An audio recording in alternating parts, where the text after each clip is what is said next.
Hello everyone, and welcome back to Dragonlance Shadow of the Dragonqueen. This is a special episode on how to run Chapter 5.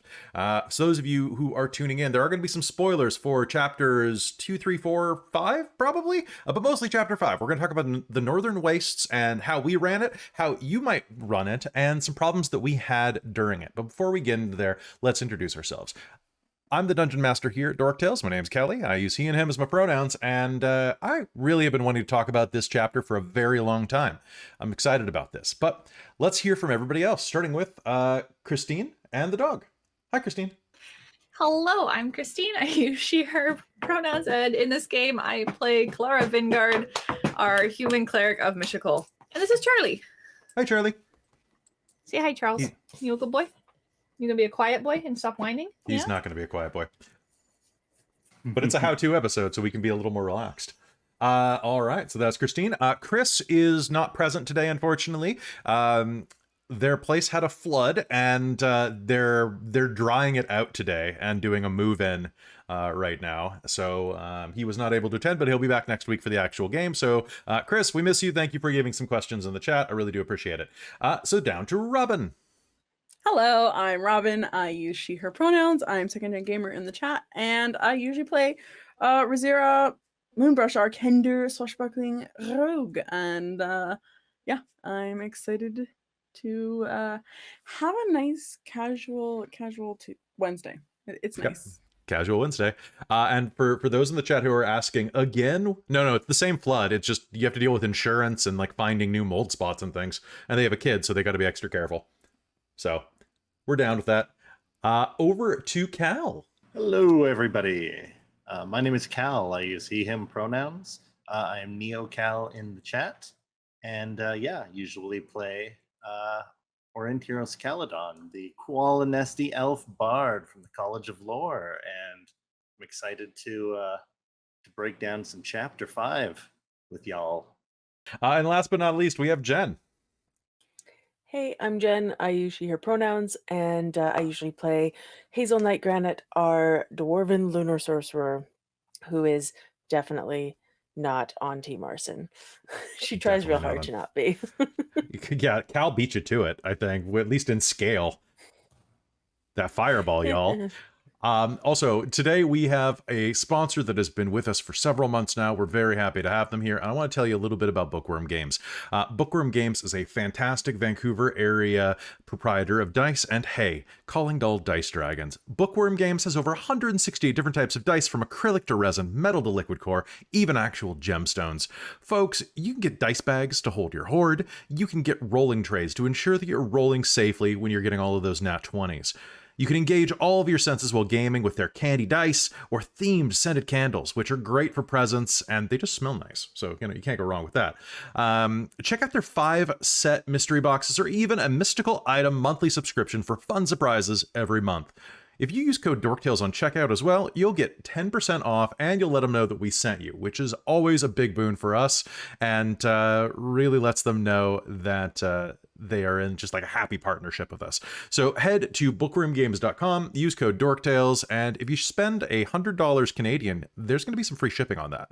Also, if you are interested, you can also pick up the first 2 quest chests over on their website. Now, what is a quest chest?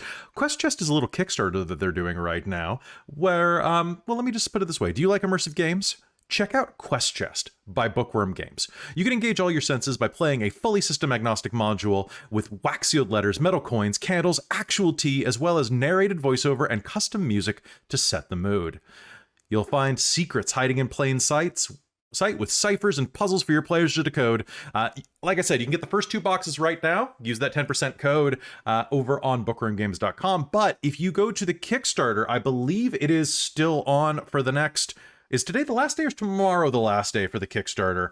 I believe the 5th was the last day, so I think today is the last day. Today's the last day, guys. Go there right now. Go there right now. And there's probably now I know that Michael from Bookwyrm Games is in the chat. So you still have 12 hours to do it. And Mike, can you let me know if there is a post backer period? I know a lot of Kickstarters have that where you can get in like a little. It's a tiny bit more money, but you can get in after the fact. once the Kickstarter is fulfilled. I know that these are going to be going up on your website eventually. They better be, because these are amazing and you're going to sell tons of these. Like, seriously, guys, check these out. You can check previous episodes where I actually like take apart a couple that were sent to us, and they are incredibly high quality. So late pledge, thank you. There are late pledge options. So go there right now to, you can go two places. You can go to Kickstarter and search Quest Chest, or you can go to questchest.info.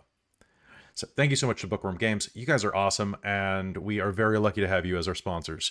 Go support them and help support Dork Tales.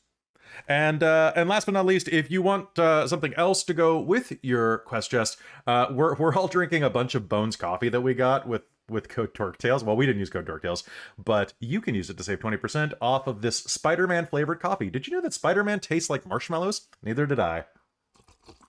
This is probably my favorite one that I've tried from Bones. Actually, Yeah, it's definitely up there. It's really solid. We haven't got the Indiana Jones ones yet, but we will.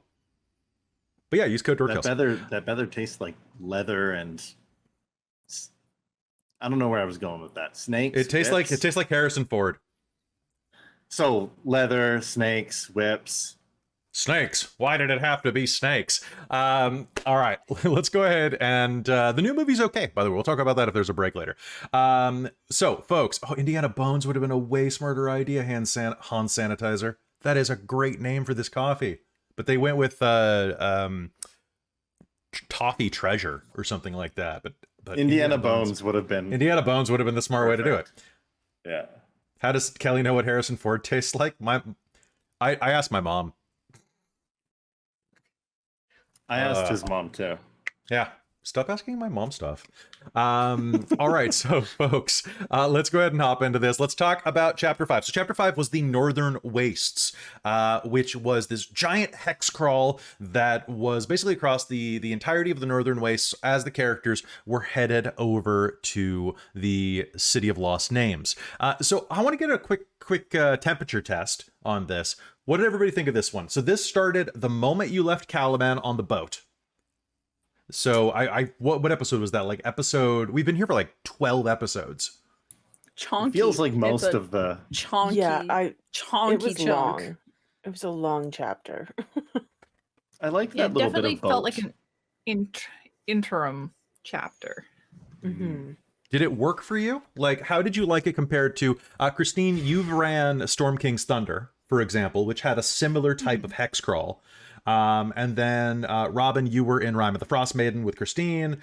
Jen, you've seen games like this in the past, even if you haven't played on the channel with one. And Cal, you've ran games too. How did that feel compared to other hex crawls you've experienced before? I've never experienced another hex crawl, so I have no idea. Okay, It felt that's fair. slow and hard for me, but that's Okay. just me. With Jen, it has like the potential to be really good, but just not for a stream.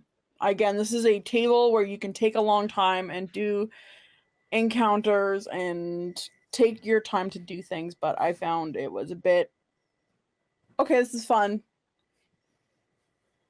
Okay, can we've done the like one place to one place. Let's jump points now. Like it's kind of like that video game where like, okay, I want to skip travel. Yeah, there were a lot of times in this module, actually, I found that the module had you doing a ton of backtracking. And I think that if you're in a tabletop game, that's one thing. Some of the advice that I'm going to give you right now is going to be based on running it for a stream versus running it at a table.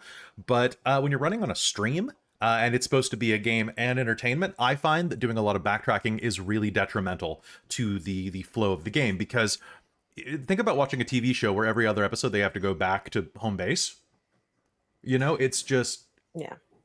It unless you do it very carefully... and there are ways to do it. I found looking at this. So let me give you a quick diagnostic of the way that this is supposed to work. So can I just do Please. a quick jump in here because Yeah. I wanted to add to my answer, which Please. because I realized how to phrase it. This whole setting feels like it sets up for a very fast. This is war, and you are fucked, and then immediately throws you into a hex crawl where you're like, what are we even doing? hurry up and slow down. Yeah, 100%. Oh, I Yeah, see. that- Right, Yeah. like day to day, you don't know when the dragon army is going to smash down the door, and then we're spending months in Yeah, but the Northern like Waste. Right. for a game, like I get that war is often like that, but for a game, it feels like okay, but why are we spending It all kind this of time feels just like we wandering got the around? introduction to war, and then we had to go off undo our training montage Yeah, that's before fair. we're allowed to come back to war. Yeah. Though I will say, like, in comparison to say Storm King's Thunder, it depends on how it's laid out in the book. So if they give you enough info on each of the areas in the book, it's far better than Storm King's Thunder then. Then they do actually. So the way that the book is set up is you head into the waste. They give you your movement chart. I hate movement in the waste personally. I found that it was a little. There are so many modifiers that you can get to it, and yeah, it's. I'm gonna have people in the comments that are gonna say that it's not that hard.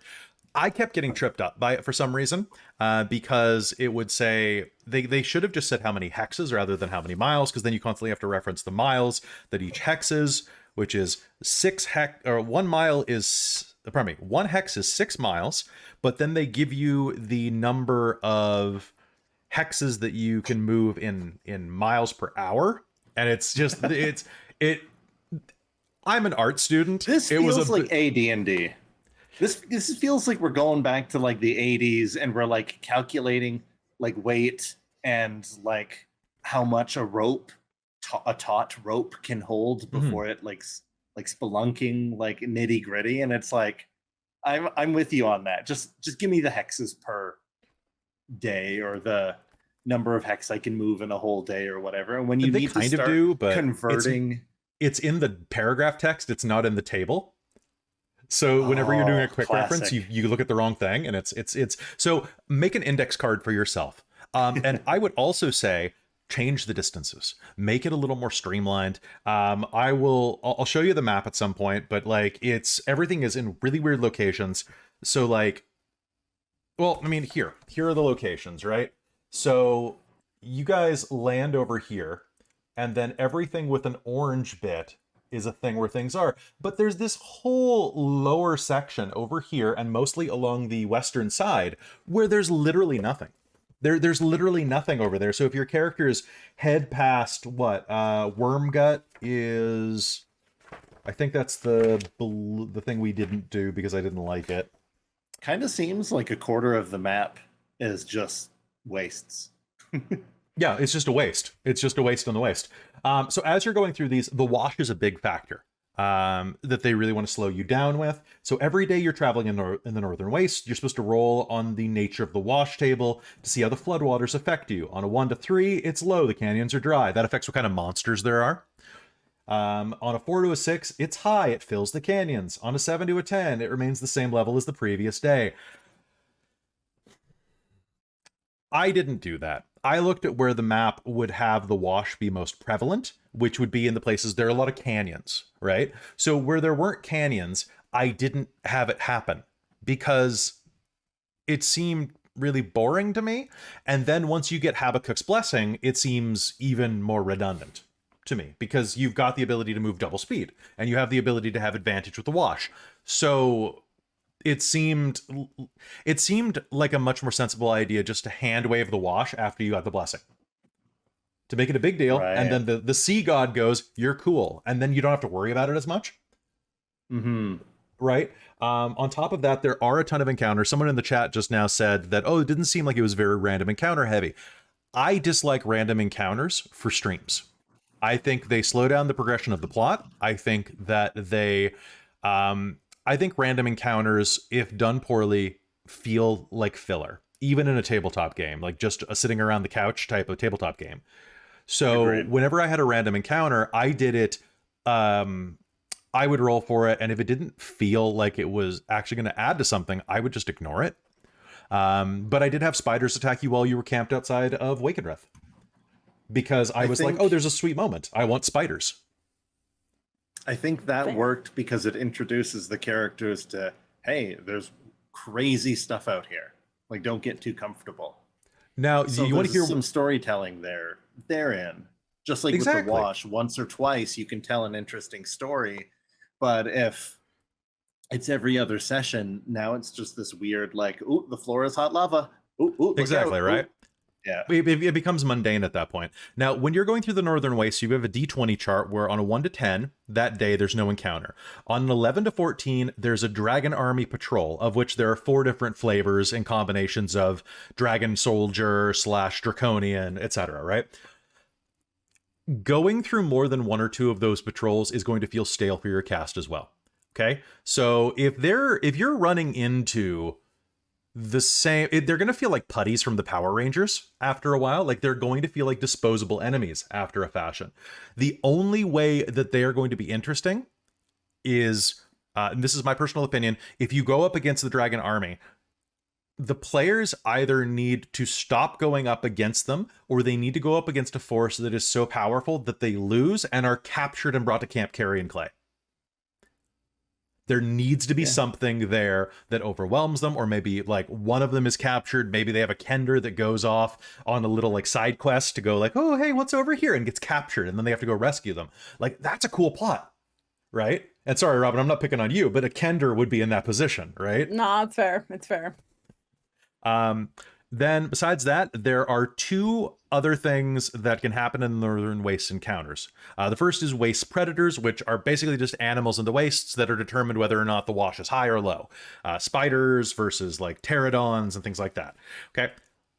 The best one though, and this is one that you want to pre-roll to see if it occurs if you're running this game.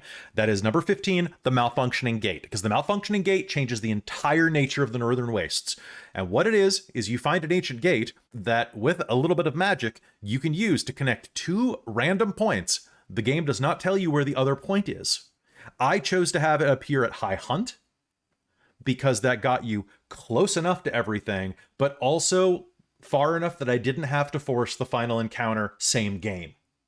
It wasn't like the army showed up and they were like, oh, look, there's the bad guys. Let's go get them, you know?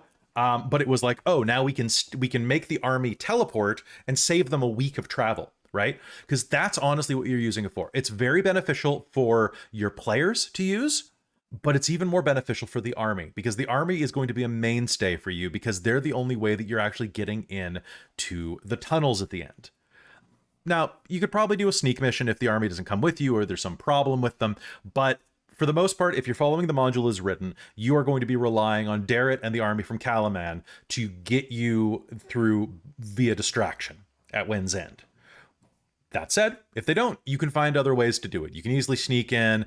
Dalamar could help you get in. He's got tons of spells that he shouldn't have at his level.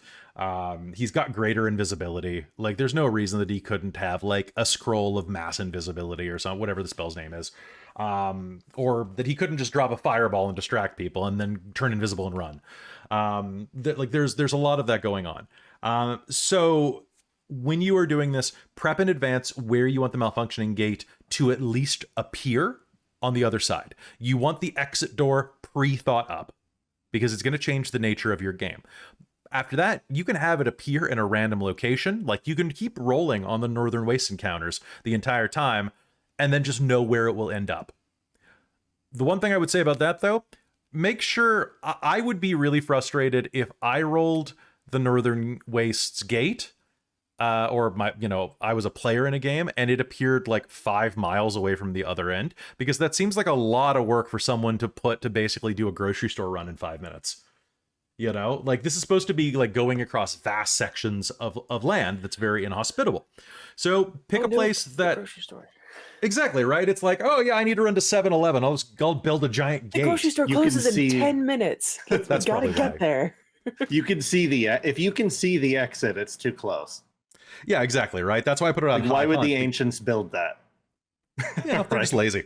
So let's go through each one of these. We'll talk about them. Then we'll do questions to the last. So first of all, you've got Calaman's troops. What I would really strongly suggest on the Calaman's troops front, you've got this army going. They're camping. The book does not give you much. They give you character tents, command tents, Cudgel's tent, Darrett's tent. I kind of forgot about Cudgel. She showed up once or twice, but she hasn't been as big of a deal for my players as Darrett. So I relied more on Darrett and a little bit on Rookledust for the far gab.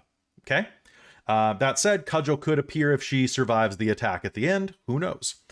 So they do say that there are guard posts, hospital tents, supply tents, and other accommodations. Always have a place for the players to rest, first of all. But that said as well, you can make the army a much bigger thing for the players to go to. My players were always go, go, go, go, go. We need to go find this thing. So they stayed at the camp once? Did you stay like once? It was like once, I think. It feels like once. And then once later on, right at the end, when before we entered before the chapter ended. Yeah. So once near the beginning and then once exactly near right the end. So you can absolutely have stuff happen there. You can have romance subplots. You can have like challenges of strength. You can have camaraderie stuff. And honestly, I would encourage. Sorry, what were we saying? There we go. Sorry, What's up? was waiting for ping to light up and then it didn't initially. So then that's why I gurged. Because I was like, oh, it's not working. So sorry. What I was trying to say was the fact that, again, the army with the hex crawl is so much slower than us that going back and forth a million times seems very silly for going back and forth to the army. Well, I understand what they were going for. They're going for like a scout thing. You go report, you come back, you go out. But especially with the stream, Kelly already said this, and this is the longest. Yeah, the other one was like a 5-part. This is the longest Dork Tales thing I've been in. Seeing as to what Robin was saying, the differences between streaming something versus just like playing something. Like she said, it would be fine if you were like at a table and you wanted to explore everything, right? But it's when you're trying to tell a story, it's awk, and so you have to kind of trust the storyteller, the GM, to cut some of the to fat take out. the lead and cut some of the fat out. And if you trust, like with any game, if you trust them and they trust you, then you could kind of make it this story. But I haven't had I haven't had very fun experiences with hex crawl. Well, they can be a slug. They can be an absolute slug. So give your players reasons to go on. They give you a lot of things to do. And I actually think that as far as hex crawls, and I have not had this much fun going through individual encounters and scenarios since the beginning of Rime of the Frostmaiden, which I still say is one of the best things that Wizards has put out, is the first half of Rime of the Frostmaiden. I think it's a fantastic book, and it leads to some great little adventures. The last half of the book... The first two-thirds of that book are really good. The second third is not as good as the first. The first is just so strong. And so let's go through this. Let's talk about this. So first off, you sail to Wrecker's Edge. So I would strongly suggest give your characters an established relationship with the army, give them a couple soldiers that they can relate to, give them a couple people they can care about at the end of the chapter when they're going off to die. Because there's a good chance they're all going to die. Make them feel upset about that. Give them a reason to care, and make the regular people that are serving alongside your heroes, because that's what you're playing. You're playing the heroes of the Lance, basically. You need to make the regular people feel heroic too, and give them something. Give the players the sense that they are the reason that these people feel like risking their lives. Right? It's for them. It's for their shared values. You can really dig deep into that like emotional heart well. Okay. That said, you get to Wrecker's Edge. You look around. You go scout ahead. You find the hidden cove. And then you meet Dalamar. Theoretically, there's an elven ship. The way the book wants you to do it, you go on the ship. There is an air elemental on there, 2 other air elementals, I should say, that if you're not an elf, trigger the moment you step on their ship. And then they fight you, and then Dalamar comes out and goes, "Hello, I'm Dalamar. Nice to meet you. How's it going? I'm a cool guy. I'm not Dalamar the Dark yet." And then your players will immediately distrust him. Period. They just will. If they don't know who Dalamar is, he is just this elf who's like, "Hi, I'm an elf. Nice to meet you." Smarmy. He is smarmy. He is smarmy. I can't help it. He's smarmy. Yes. But he's even listed an ambitious magic user, Dalamar, neutral elf mage. for one, he is way too powerful, in my opinion, for somebody who has not passed the test of high sorcery.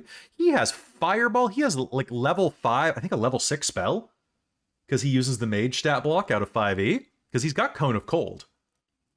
Or Snowstorm, Ice Storm? He's got one of them that's like a level 6. And he's real powerful. He's got like 50 hit points. 54 hit points, I think, which is how he survived the dragon. Just barely. So there's a lot you can do with that. Just beware, your characters are likely not going to trust him. So give them a reason to trust him, okay? I think I did a pretty good job of that overall. Like, he offered to help you, and then I think that you can leverage the Sylvanesti by making them complete dicks and let him be the reasonable one, like the cool guy who's like, yeah, sorry about my folks, guys, you know? But they're probably not going to trust, or they might completely trust him. If your players are old Dragonlance fans, Dalamar is honestly the chillest black robe. He's like the nice Slytherin in the books. So, you know, they'll probably meta and like him in that case. When you make it to the Elven encampment, if you're playing with a bunch of murder hobos, there's a chance that they might just try to kill Zelsuel, the leader of the Sylvanesti, because he's a total dick. He's a douche. He's a douche. I know that, like, I'm pretty sure that Kelara almost blasted him. So, like, you know, like, he literally shows up, is a dick to you, then Dalamar is going to be like, yo, I'm frustrated, but I want to help you. Let's work together. And Dalamar is really crucial in kind of guiding you around the map. So let him do that. And if you want to give your characters a little more reason, he could also say that he thinks that there might be some magic items in those locations. Because there are. It's a good way to, if your players are very loot focused, he can be like, yes, I detected the aura of some powerful magic there. I think perhaps some legendary items might be at these locations. And yeah, do it. Right? Who doesn't like some loot? And this game gives you a surprising amount of magic items. For Dragonlance, I've actually been really like, okay, that's like 4 magic items in one location. Well, literally, we've been like, and this has to do with like a few of our players not being necessarily proficient in things of armor, but we've been like, oh, we don't need this. Let's give this potentially to an NPC kind of thing, where it's like there's a ton of loot that we're like having, at least we're in 1 and like going into like 2. Like magic items, a character is kind of just like, well, and Dragonlance is a low magic setting for the normies, right? The mages have magic, everybody else doesn't really. But I think that's their adaptation for D&D, which for 5e and the multiverse. Man, I gotta say, the number of times, and we're gonna be getting into this in a minute, the number of times that they shoehorn the multiverse, like the D&D 5e multiverse, into the setting of Dragonlance feels a bit off to me. Where it's like, oh, you go to the Tower at Wakenrith and it has a portal to the Shadowfell. And I'm like, that seems like you're really kind of like filing down the serial numbers on Dragonlance, you know, to make it fit the other settings. But Cal, I was gonna ask you about that. That wasn't me. That's the module doing that, right? And I'm like, okay, sure, why not? I haven't read every Dragonlance book. I've read probably like 20 of them. Yeah, I don't remember the Shadowfell in one of them. I remember the only other plane I remember is the one that Takasis gets bound to when she gets exiled. Right? And then Raceland's well, I think I'm gonna go in there and punch her. I was going to ask you months ago, by the way, how D&D 5e do they try to make this versus how Dragonlance felt when you read it? And have you changed anything to make that classical sword and sorcery Dragonlance instead of like just playing 5e with the Dragonlance name on it? That's something I've wanted to ask you for a while. I mean, a bit. There, like we've made no like we've made no bones about how we've changed quite a few things in this module, right? Like we've changed the way that spells work, that only clerics can do healing magic unless it's like alchemical or potions or something like that. And like we've done a lot of things like that, specifically altering Hazeal's spell list so that it fit the magics of the books better, changing Aurontiros' stuff. Aurontiros like looking at becoming a mage of high sorcery to explain having all of these powers, and you know, like we've really kind of stretched this. I've changed the Draconians significantly. There was in Wheel Watch Outpost, there's they changed one of the rules for one of the Draconians, and that I think it's the Civac Draconians, where when you kill them, a ghostly version of you goes, "Ooh, I'm spooky," and you use the frightened condition. In the original, the body of the Civac Draconian turns into their murderer's face. Like, do they just become their murderer? So that, I guess, you can see who killed you. It's kind of weird. I don't like either of those, so I kind of hand-waved it. And it just didn't really work for me. It's your game. Do what you want. I didn't like that. I like the ones where it's like, oh, it petrifies your sword. Like, that was such a cool thing when I was a kid reading those books. So we lean more on that. That said, I think the Draconians are slightly overused in this module. They're not quite as special because of that. They definitely are turning into the putties. You guys feel that way? They're the like Goblins? the kobolds and Yeah. goblins of the setting. They're the bad guys. It is just they're the bad guys. They're the mooks. They're like, oh, something's bad. Okay, Hired goons. yeah. Hired goons. Okay. So from there, you go to the Blue Phoenix Shrine. Blue Phoenix Shrine is a lot of fun. You go there, you meet the elves. The sea elves are like, hey, yeah, we got some of our people kidnapped, and we need you to guide us into the Blue Phoenix Shrine. Feels a little weird, I'm not gonna lie, that, like, there are, how many of them there? There are, how many sea elves present? The wash is low, the sea elves, disruptive pros, I have to say though, I'm very curious. Again, kind of going back, I think which is interesting is that so there's depending on the level of the wash, there's different monsters you can encounter. Yeah. You want to hear the different ones? Yes, I am Okay. very Yeah, intrigued. that'd So I be think cool. that's a very Okay. that's a unique setting All right, thing here we that go. is. Bones of a humanoid or beast infested with harmless spiders or tide pool creatures, depending on the wash height.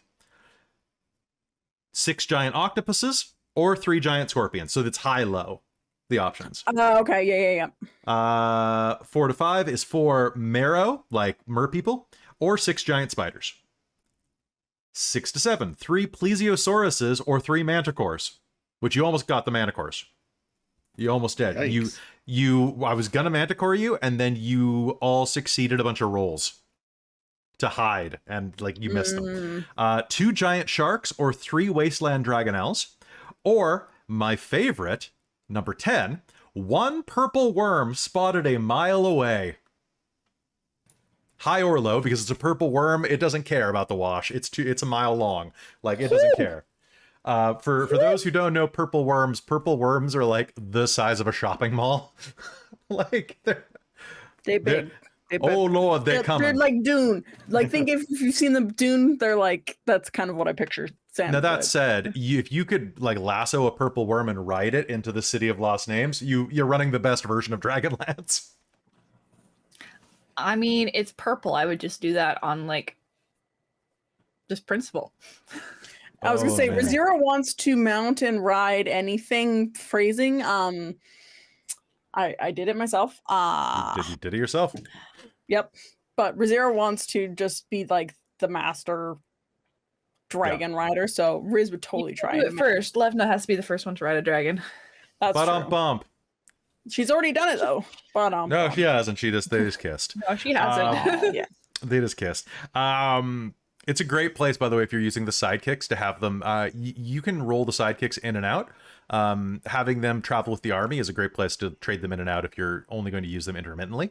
They're also really good if you have your characters using the army camp as a base, and if someone misses a session, or they're sick, or they have to work, boom, slot a sidekick in for the day.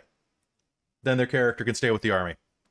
Cool. Little advice there. We didn't use it because we had Levna, and my god, Levna gets tanky if you remember her rules and stop doing like I do and worrying about everybody else.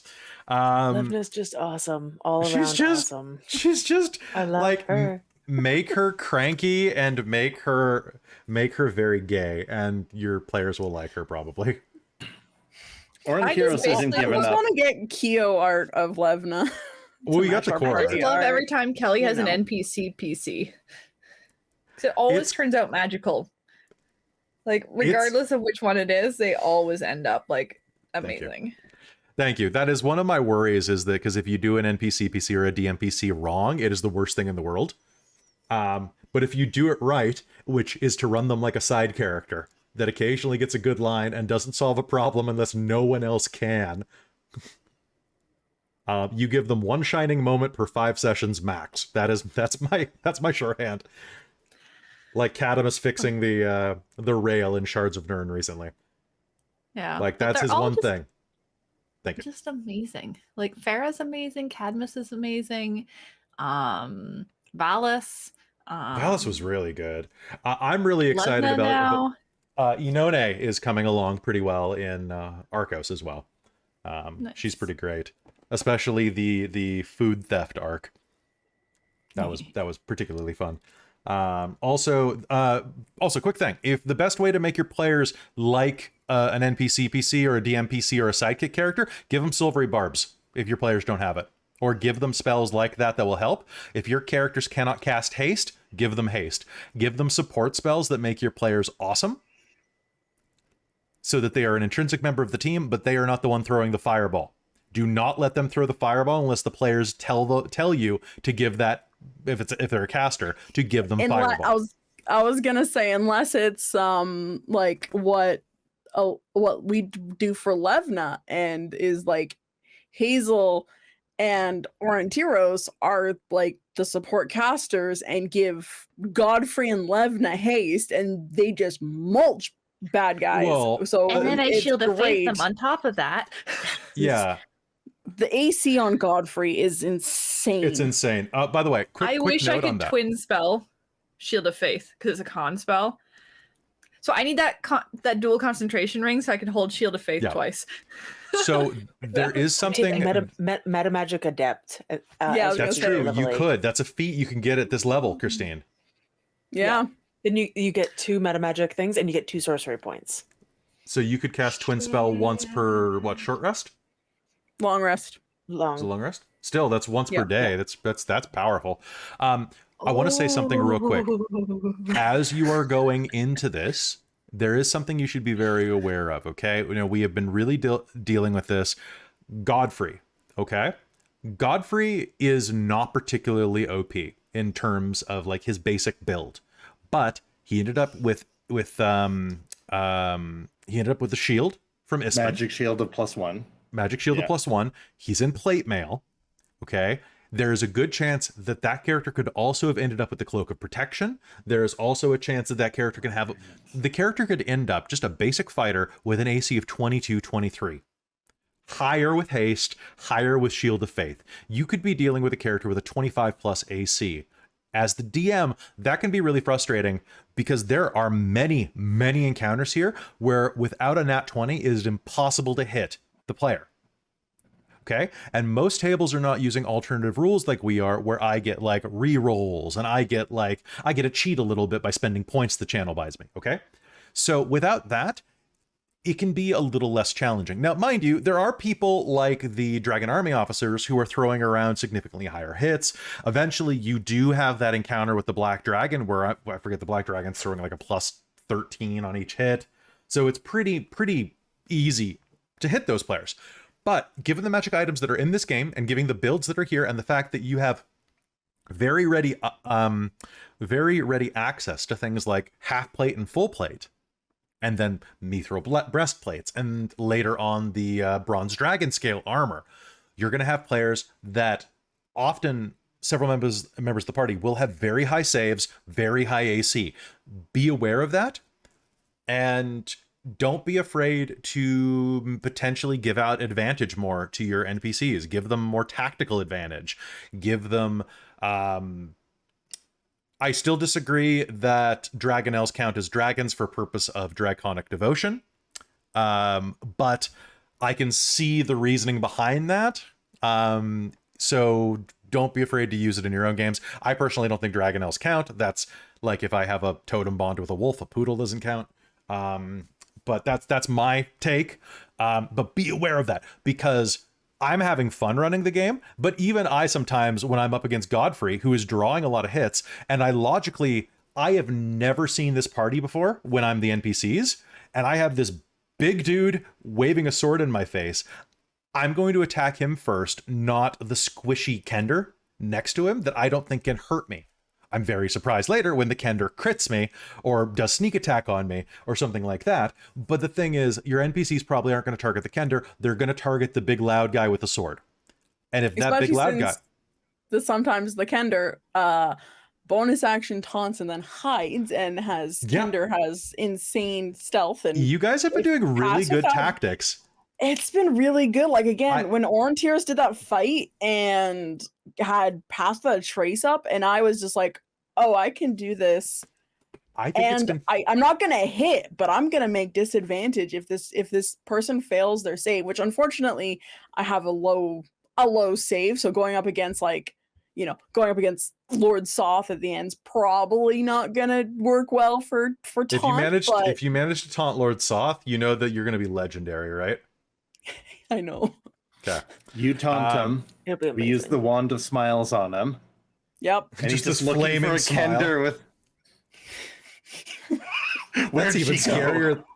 So be aware though that they're gonna give you some trouble. I also want to do a big props, because I think it started with Chris doing the tactics as the battle master, and you guys are actually the most tactical team that we've had so far, like in any Dork Tales like D&D game. Yeah.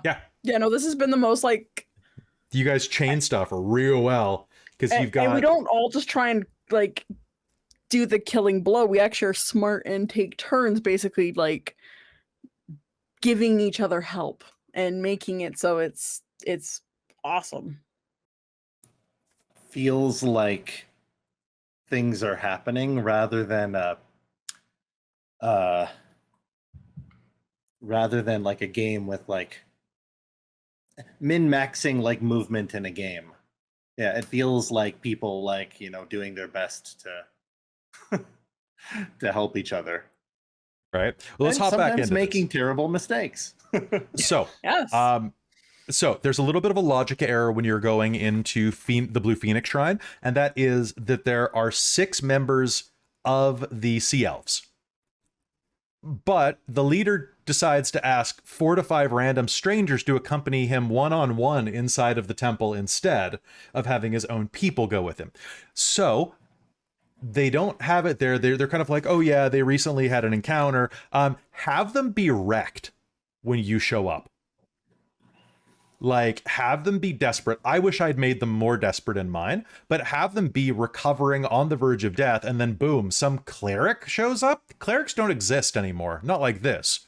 And you have a priest show up that can heal them, and oh god, you must have been sent by our god, because all gods are friends if they're good gods, right? So come with us. Give them more of a reason, because otherwise it just seems kind of like they seem really naive otherwise. Which could be something to go for, but your players might distrust that immediately, especially if they're hyper suspicious. Going inside the cleansing room. So they go inside, they have to cleanse themselves. If they don't cleanse themselves, they get attacked. It's a real good fight. Play around with the water, play around with the fact that water weirds go invisible when they go back into water, and really wreck them and have some fun, because the rest of this little dungeon isn't much.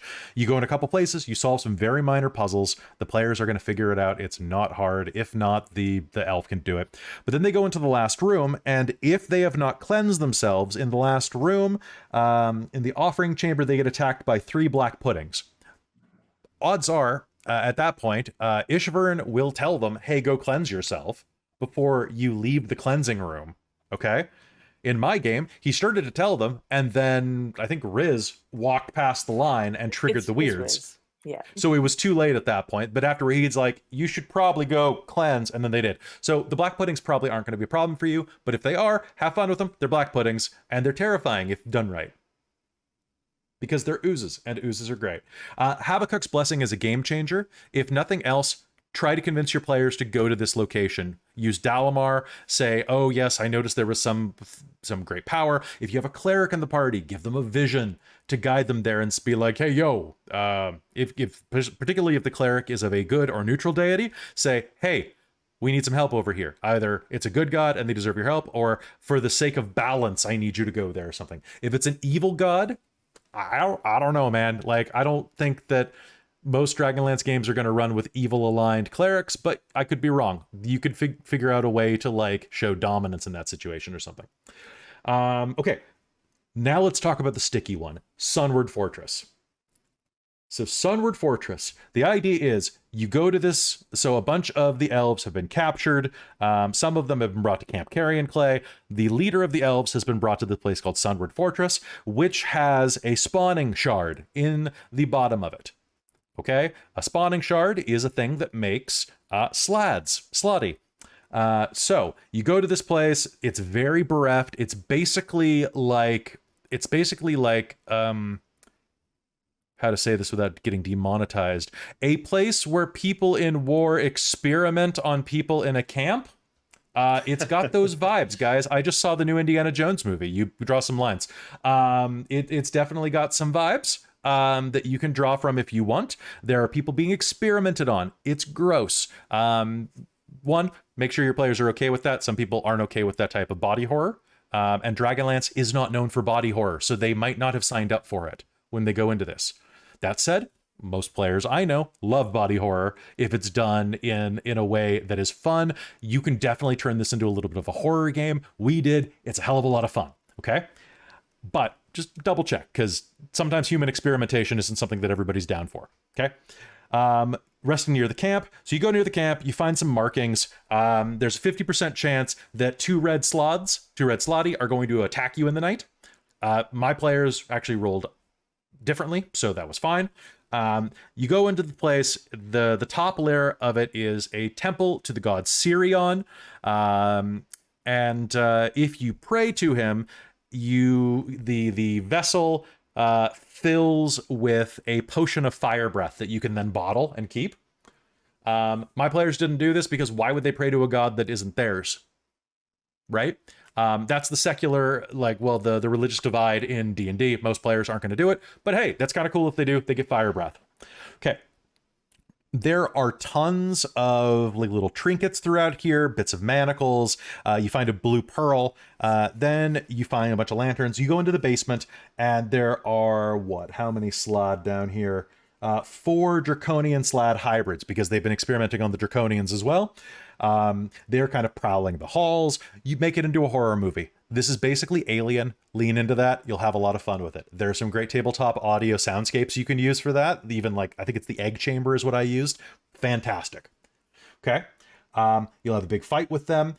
Sound does not travel to the lower level.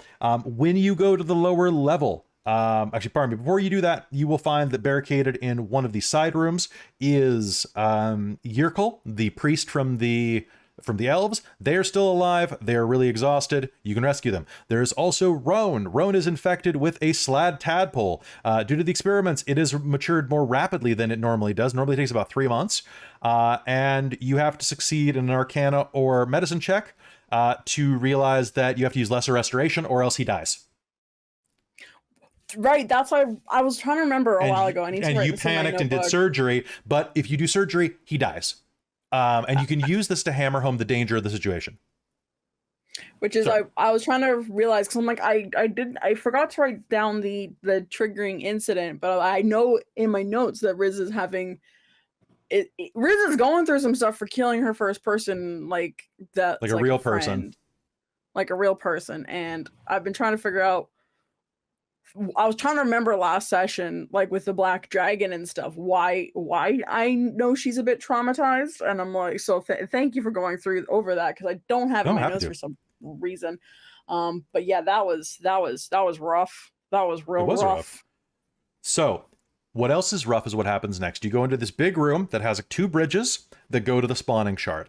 In that room, you have 5 slad tadpoles and a red slod. And then across the bridge, you have Veruza, the one who is who's doing all of this, who has turned into a slod themselves. They have turned into I believe, a green slad. Uses the green slot stat block. Okay, here's the thing. He does not show up until you get close, right? Even if they can see him, he's hidden. I believe he has invisibility or something like that. But he also has access to Fireball. I had him use Fireball the second he saw people on the stairs. Hurt them. Make them hurt, because they're going to outnumber him. The action economy is going to go to crap. And that red slot is not going to stand up to your party for long. Okay? And it hurt real bad. It did hurt real bad.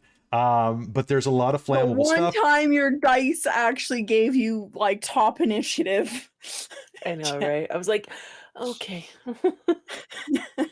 And the party learned not to go, like a SWAT team in with like a hand on each shoulder and move. But exactly, at least, right? Check your corners. My haste was useful for giving Godfrey and Levna the bonus to the dex save to avoid that. So yeah, I did something and then nearly died. Here's the thing that's going to frustrate your cast. Number 1, your cast can get infected by the slod. It's a real low save, but it can happen. So keep that in mind, because it doesn't happen immediately.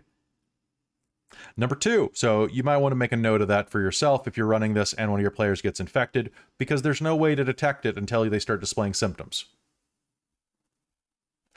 With that, as you are looking as well, the spawning shard is going to be a problem for your players. They're going to get to it, they're going to look at the spawning shard, and they're going to go, uh-oh, we need to destroy this thing. There are no rules for destroying the thing. So you're going to have to make it up. The book suggests that they maybe could like collapse the entrance of the temple, like 2 floors up. But your players aren't going to want that. They're going to want to take the spawning shard, push it into the hole. They're going to want to hit it with a hammer. They're going to want to do all sorts of stuff. If they do, that's going to mess them up, because this is literally a piece of limbo. Okay? Like, it's going to be bad for them. In fact, if they touch it, they're going to get infected with the chaos phage, which is going to be bad, because there is not really much of a cure for that, except for lesser restoration. And if it goes on too long, it turns them into a slad, and the only thing that turns them back is wish. And this game's not going to give you wish. I'm sorry. There's also a really frustrating detail here, and that is when you are looking through Veruza's things. Veruza carries a pouch with 900 gold pieces worth of non-magical orange gemstones. They aren't, I'm reading this verbatim, they aren't related to the spawning shard, though they look similar. That is going to piss your cast off. They're going to think it's the same thing, they're not going to want to take them, or they're going to be sure that there's something magical about them. It's going to make your game frustrating, it's going to make your players frustrated, and it's going to be a pain in your ass. Change them to another type of stone, or make it clear that it is not the same thing, especially if you have a dwarf in the party and can say, it's not the same thing. You know stones, that's not the same thing. It's frustrating how similar they look. Maybe it gives you a little lurch when you look at them and go, oh no! And then you're like, oh, okay, never mind, it's fine. But draw the line, or else they're going to be pissed off. It's a weird choice for the writers. I think it's one of those ones where the writers were trying to troll you a little bit. But the thing is, at most tables, that'll just derail. So be aware of little details like that will screw you up. Okay, next, Wakenrith. Wakenrith is fine. It's a basic dungeon crawl. The only things about Wakenrith you need to know, you basically are going into a four level tower. Okay, here are the problems I have with it. Going in, it's brightly lit by continuous flame. That's great. Okay, there are places in here where you can't make it through without climbing up walls because they're collapsed stairwells and things. Not a big deal. Okay, typical dungeon stuff. However, you go in the first room. If you don't leave a silver coin, most of your players will not have silver on them if you're running Dragonlance proper. So, because Dragonlance core uses steel. So if you're just running this as a basic 5e module, it'll be fine. If you're running this like it's supposed to be ran, sorry. If you're running it like Dragonlance with steel coins, there's a chance there's no silver. So if they leave the room without leaving a silver coin, they are cursed. And until they leave the tower, they have disadvantage on all ability checks and saving throws. Jen left a silver brooch. I counted it. I also counted any coin that basically shined.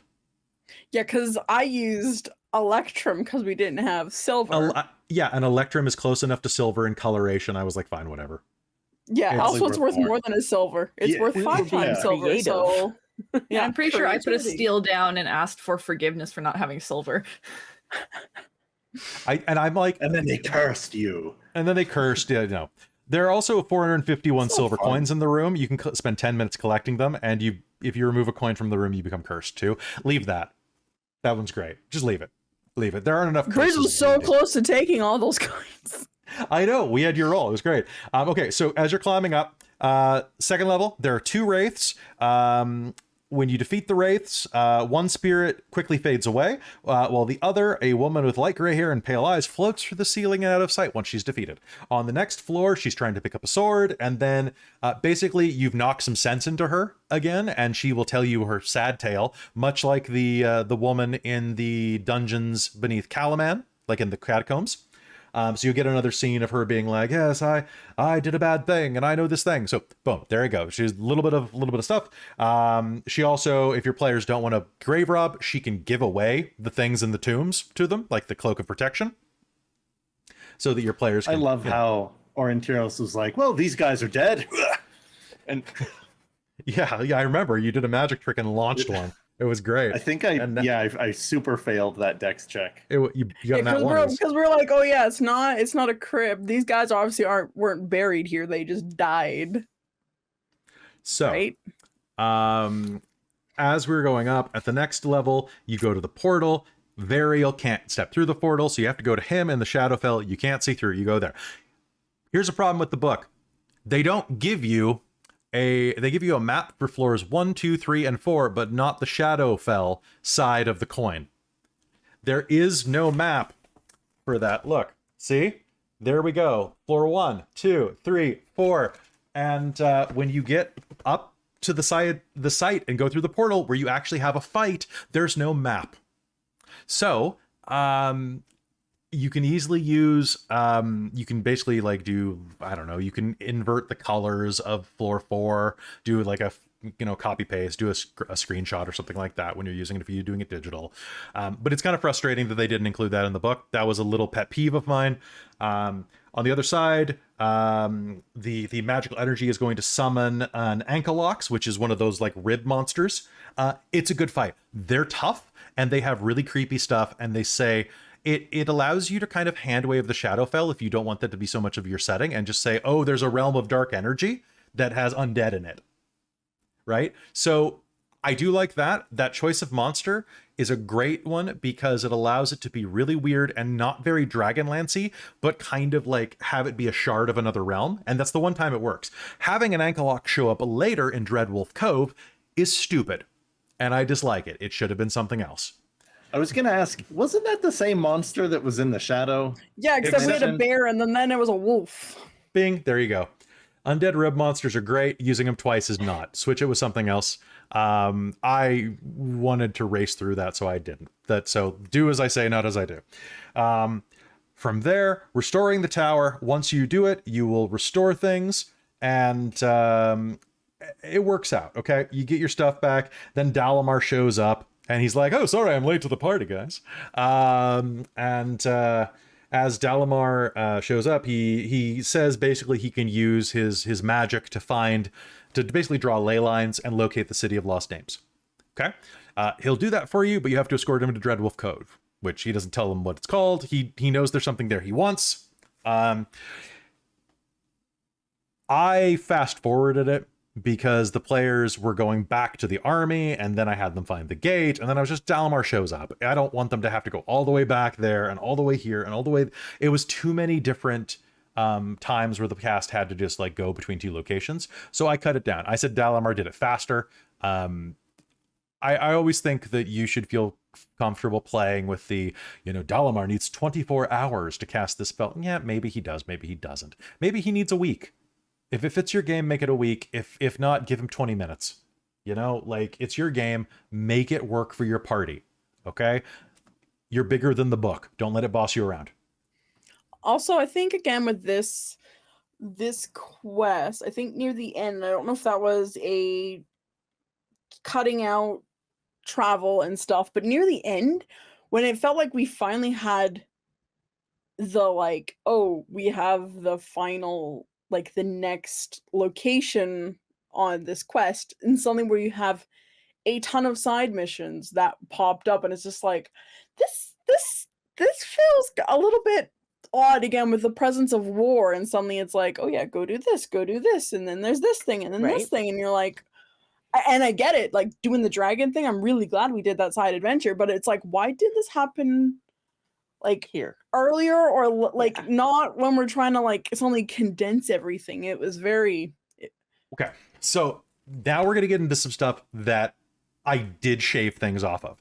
Okay, so this is exactly why there, Robin. So next up, there's this place called Blue Maw Cave. We didn't do Blue Maw Cave. Okay, it's basically a blue dragon lair that's abandoned. And you go there, and there are some dwarves, and you go in, and there's some stuff that happens. You fight some Gricks and some Draconians, and you get a little bit of treasure. That's literally it. You get a pair of some boots of levitation. That's pretty cool. Yeah, but the thing is, it would have added an extra game session or two for not much, and it's way the hell out there. Okay, remember when I showed you the map and there was that one thing by itself all the way out at the bottom? That's this. So you would have had to spend, at that point, I think it would have been 2 or 3 days to get to it of travel time, which, if you're running this as the book is written, is 2 or 3 days of random encounters. It's 2 or 3 days of tedium. It is potentially an additional game session or two at the table.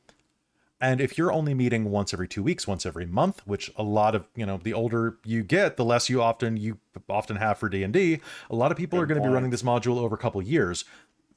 You're going to lose steam. So you got to be mindful of that at the table, in my opinion. Then again, you might really love the crunch. There's nothing wrong with that. Heart's Hollow. The way that Heart's Hollow works is that getting to Heart's Hollow, you're supposed to just kind of find it. I mixed in Clystron. So Clystron is this dude who is like a scout. He's obsessed with dragons. He really wants to feed dragonels, and he really wants to meet a dragon. He does not know that there is a dragon where he lives. I had him going and scouting around looking for food, as he is wont to do as a scout for Heart's Hollow, having come across a patrol of Dragon Army officers who were riding dragonels. They decided to pick on this kid and capture this kid, and maybe torture him for the whereabouts of his location. The players intervened. Afterwards, he goes, wow, that's great. Let me take you back to my place. We can get you patched up, and I can get you up, like, let me buy you dinner. Let me put you somewhere, like put you up for the night or something like that. Then, boom, you get them to Heart's Hollow. You compress all of that together. Okay, what that also allows you to do is Clystron will guide your players and will shave travel times in half while he is guiding them. And basically, once Clystron's with you and you have Habakkuk's Blessing, it doesn't matter. The rest of the map is easy. You don't have to worry about, like, oh, it took 3 days for us to get here, and oh, the wash almost killed us. And then you can actually start speeding things up and getting stuff done. But the only way to do that, Clystron won't help you unless you escort him to the other side of the map to feed a bunch of wild dragonels.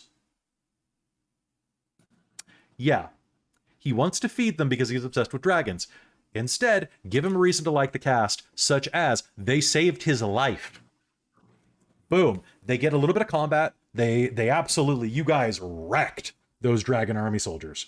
Like, I didn't get a single hit on you. It was ridiculous. Make him your friend. Let him help you. Give him a southern accent because it makes him funny.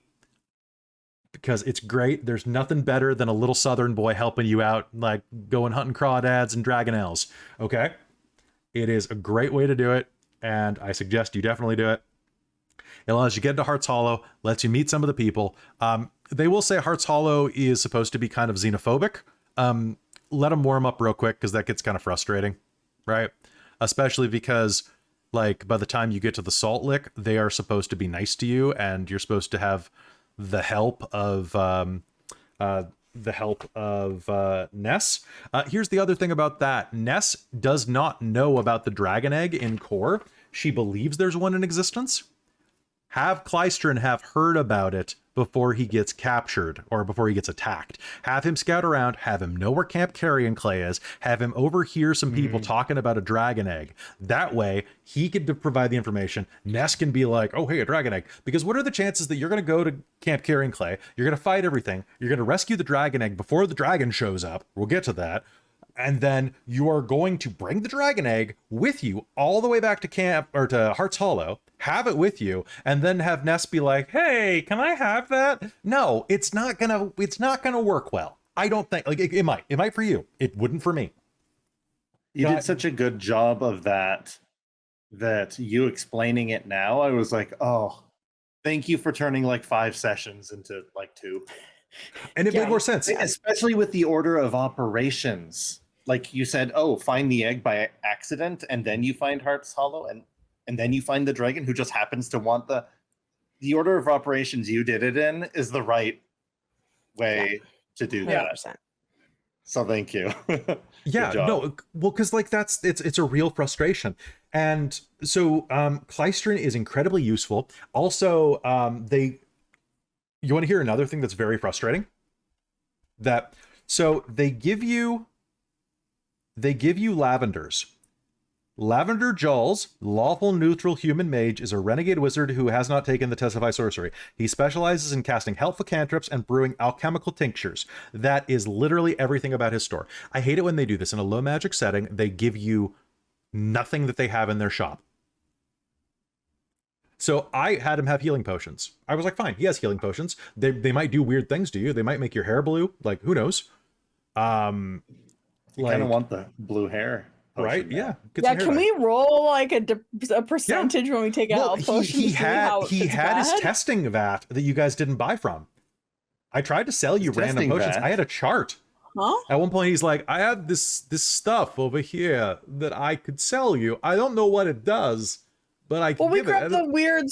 Didn't we grab a weird swirly potion as well as the oil? Oh, yeah, but no, you didn't grab one of the weird ones. Oh. Yeah. I thought we did. You didn't grab one of the random ones. Oh, okay. I don't think you did. Oh, like a mystery bag, like $5. Yeah, he had basically potions. he had a grab bag of potions. It was great. So have fun with that. He can supply a bunch of stuff. You don't have to make him Christopher Walken, but you should. I mean, yes. After we've play tested this, he's clearly meant to be. He's meant to be Christopher Walken, particularly Christopher Walken from God. Severance. Because that's where I was drawing from. Because like that performance, mwah. Yes, Rob. As Jen just said in our private chat, Robin should roll to see if she acquired a grab bag of potions. I'll allow it. Robin, roll a die. Yes. My dice are not with me at my computer. Go to Google Dice Roller. I'll roll it for Robin. Yeah, Okay. roll for me. With that. Roll. I add a +10 to my sleight of hand. Okay, 30. Okay, yeah, you probably have at least one. I've rolled like 3 20s this like whole game, and now I've rolled a 20. I was gonna Oh say my that's God, yeah. about There's 20. somebody That means else. I'm not rolling a 20 for like 5 sessions. That's fine. We So got just that. We got Rolling weird it right potions. here. A quick You know funny what's gonna- story is sometimes I fiddle with my D20 because I'm trying to pay attention and I have ADHD, so I use it as a fidget Cheers. thing. Yeah. And I rolled Yep. one session. I was paying attention fairly well, and I rolled like 3 nat 20s, just like rolling on the side. And Idly. I'm like, this is my attention span roll. That's what's Yeah. happening right here. Right. So, looking at things here, have a lot of fun with it. Play them up. Also, can I ask how many of you guys can do Christopher Walken impressions? Just players here. I would probably need help getting into it, Nope. but it sounds like the sound of one that I could probably do So if not Jen. Okay. It's I one think of no those Cal can do paying it. attention to it. Where Okay. I don't think Chris can do it. for your father's watch. And it's in And- the bunghole. He hid this watch in his ass. Yeah. So I'm thinking that one of the potion side effects is it just makes you talk like that, and that's why he talks like Oh, that. please. Because he Oh drank my enough of it, and it's. goodness. I used to have a British accent, and then it stuck like this. Okay. the only thing I could do is as long as you make sure it gets rid of the Irish, because I can't do the blend. Oh, no, it replaces the accent completely. Okay, good. Okay, good. We're good. As long as that works. Pull up a YouTube clip. It does, and it makes it easier. It has that nice Alright. longness to it. But I think if you hear something in your headphones long enough and try and talk along with it, you'll fall into it. Yeah. If It's you also you just gotta hit. pause- Not I with hearing problems. I This is true. cannot. So yeah, just remember to, if you're doing Christopher Walken, vary the rhythm when you can, and the syllables are different every time. Yeah. The wastes are alive with the sound. music. Yeah. All right. So so that's You what you need sound to do like inside. AI trying to learn human speech. You just summarized Christopher Walken. All right. Hello, this is Christopher Walken GPT. Audio God. narrator for Dragonlance. Oh my god. All right. Let's focus down. All right. So camp, carry, and clay. Okay. So basically, you can boil all that down into a single session for Hearts Hollow. It makes it much more streamlined. You can run it as written. Like if your characters go to camp, carry, and clay immediately, I would let them know about the dragon egg by letting one of the Demonesty elves that are there. Let the Kender there know about the egg. So would they be like, oh, hey, thanks for rescuing us. They have a dragon egg, by the way, or something like that. Like a Kender would totally say that, so it's not out of character. So definitely consider that. So you go to the camp. There's only one way into it by land. Okay, it's in the middle of a lake. There's a bridge. You can trick your way in by wearing outfits and being like, yeah, we're here to join up with the army. We're here from the home base. Ted sent us. Oh, Ted, come on in. If they swim through the lake, there are equippers. They will get eaten. It is fun. Or you can just walk across it if they have water walk, which was great. The fact that Kelara had that prepared was phenomenal. Good job, Christine. The watchtower. Here's the problem I have with the watchtower. So there's a watchtower in the middle of it with 3 Dragon Army soldiers in it.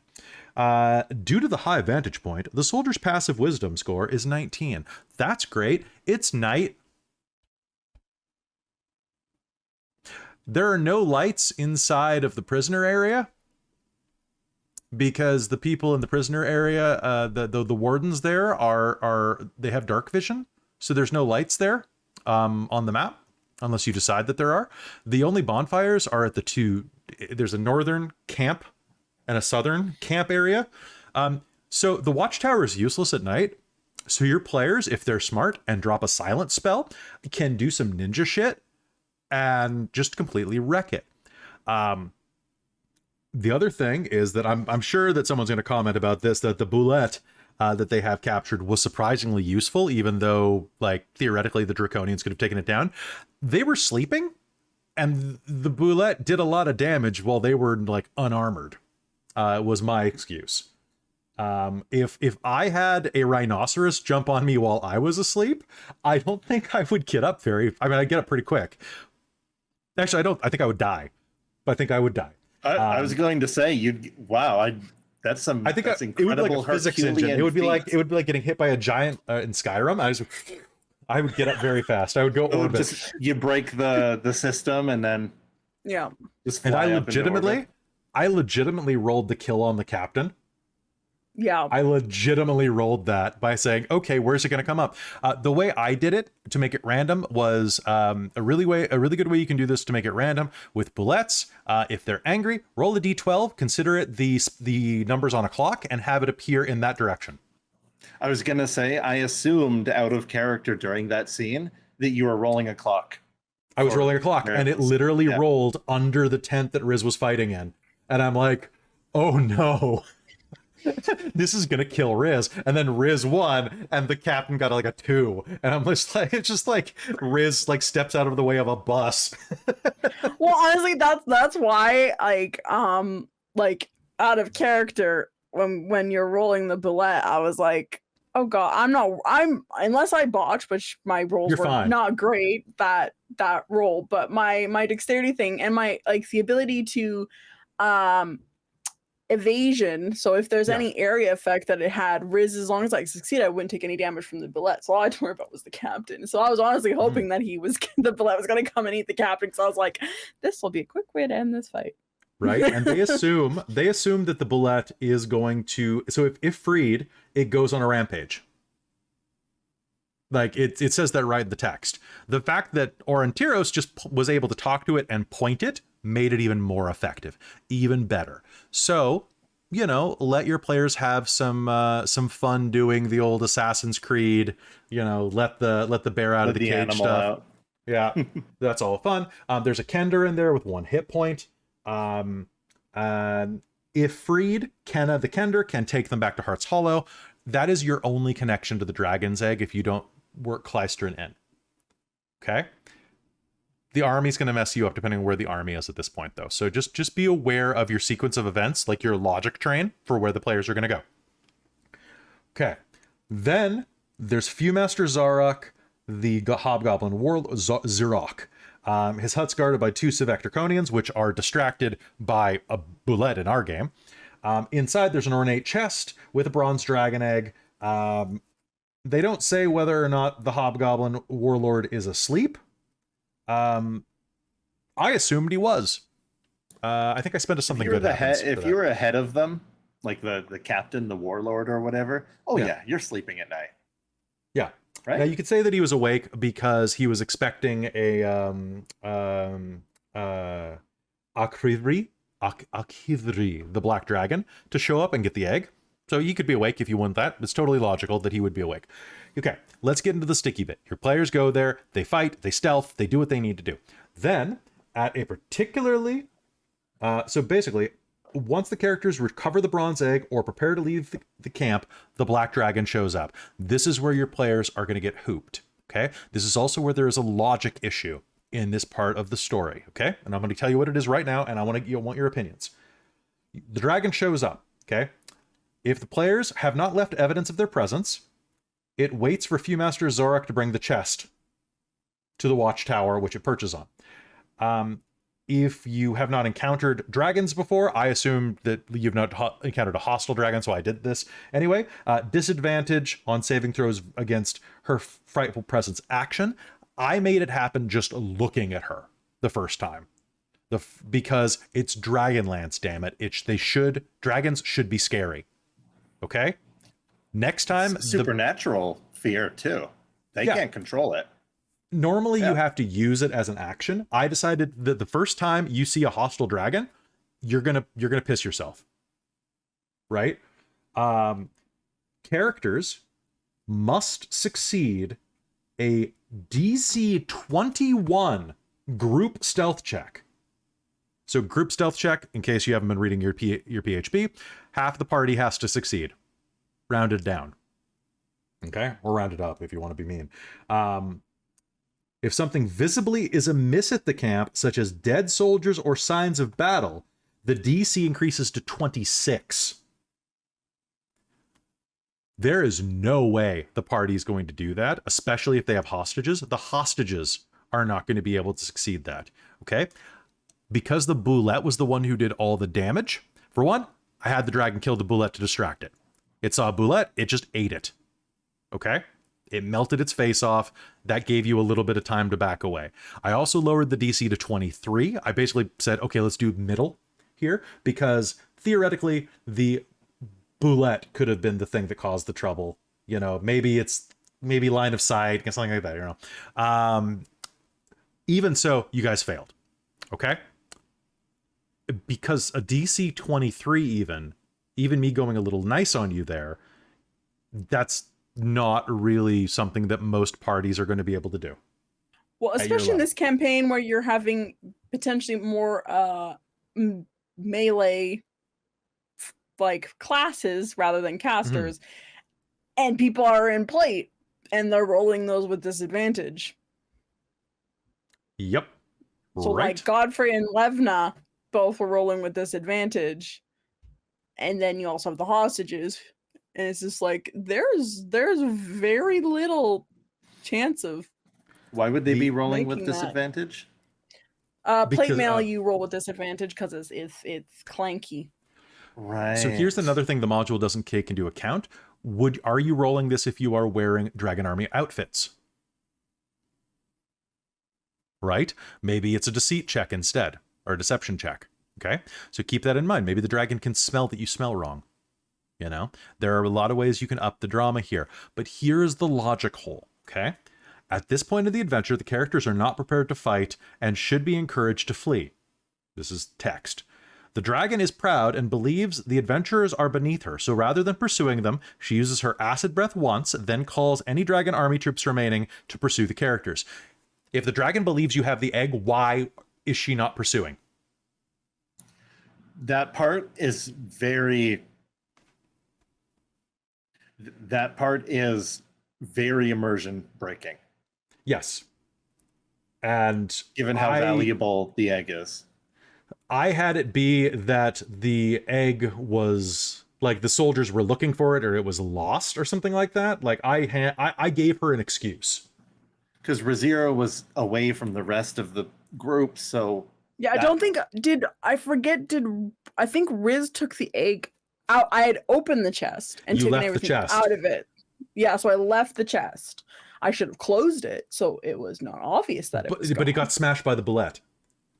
Oh, right, yes. It got smashed by the bullet, so there was a reason why it wasn't in there. Enough that the dragon, I was like, how arrogant is this dragon on a scale of 10? Let's assume a 9, okay? So if there's a broken chest, I am going to assume that it was destroyed by this bullet. And, right, so I had her not pursue for that reason. That is it. That's very generous. That is very generous because I didn't want to party wipe you, right? Well, yeah, and that's why there was that debate that I had being separated from my party because it was like, oh shit, this dragon's going to go on a rampage when this egg is found out that it's not missing. Because if the dragon is coming to pick up the egg and it sees a bunch of people running away, logic dictates that they have the egg that I'm supposed to be picking up. Why would I not just easily kill them and grab the egg? Yeah, because black dragons are, well, they're not the smartest, but they're definitely not stupid. A black dragon, by the way, has an int of 14. They definitely would go to, like, you know, a decent college, you know, get a good degree. They're pretty smart. So here's something else I need you to point out, or I need to point out to everybody, okay? This black dragon is using its breath weapon once, okay? The black dragon has a 60-foot line that is 5 feet wide, okay? I had it do a cone instead. I had it just kind of strafe to make it a little more damaging. It does 54 points of acid damage on average. That is all of Hazeal's hit points at that point, I'm pretty sure, or very nearly, almost. But it was very a lot. Close. I would have 2 left. Oh yeah, that's right, because you and Levna both have the same hit points for some reason. It would have got me. It would have got Aurontiros. Like I have nowhere near. I didn't have anywhere near that. The Kender that you rescue. The Kender that you rescue has 1 hit point. The Demernesti elves that you rescue have not 54 hit points. So just be aware of that. Like if it uses its breath once, oof. It can be very, very damaging, very, very harmful, and can probably like just wipe your party, especially after a fight. So just be aware of that, and be aware of why she doesn't rampage, okay? With that, the last event is Dreadwolf Cove. Dreadwolf Cove, you take Dalamar to the cove. There is a rib monster there. You fight it. There's a piece of dragon glass. He tries to get it. You probably give it to him. He says goodbye and goes poof, right? It's not much of a thing. You can make it bigger if you want. It's a good capstone for Dalamar. It's also a good place for him to try to screw you over. It specifically says in the module he will not try to hurt you. He will just kind of he'll be like, fine, you can have it, and then he'll go scheme about ways to get it from you later and try to steal it from you. He has greater invisibility. He can steal it from you while you're asleep. It's not a big deal. Like it's not hard. So just be aware of that as you're going in. Okay. Next, there's a big problem going into the final part of this module, final part of this chapter. And that is the City of Lost Names and Wind's End. Okay, Wind's End. I actually had one of our patrons rant at me about it because he's also running this.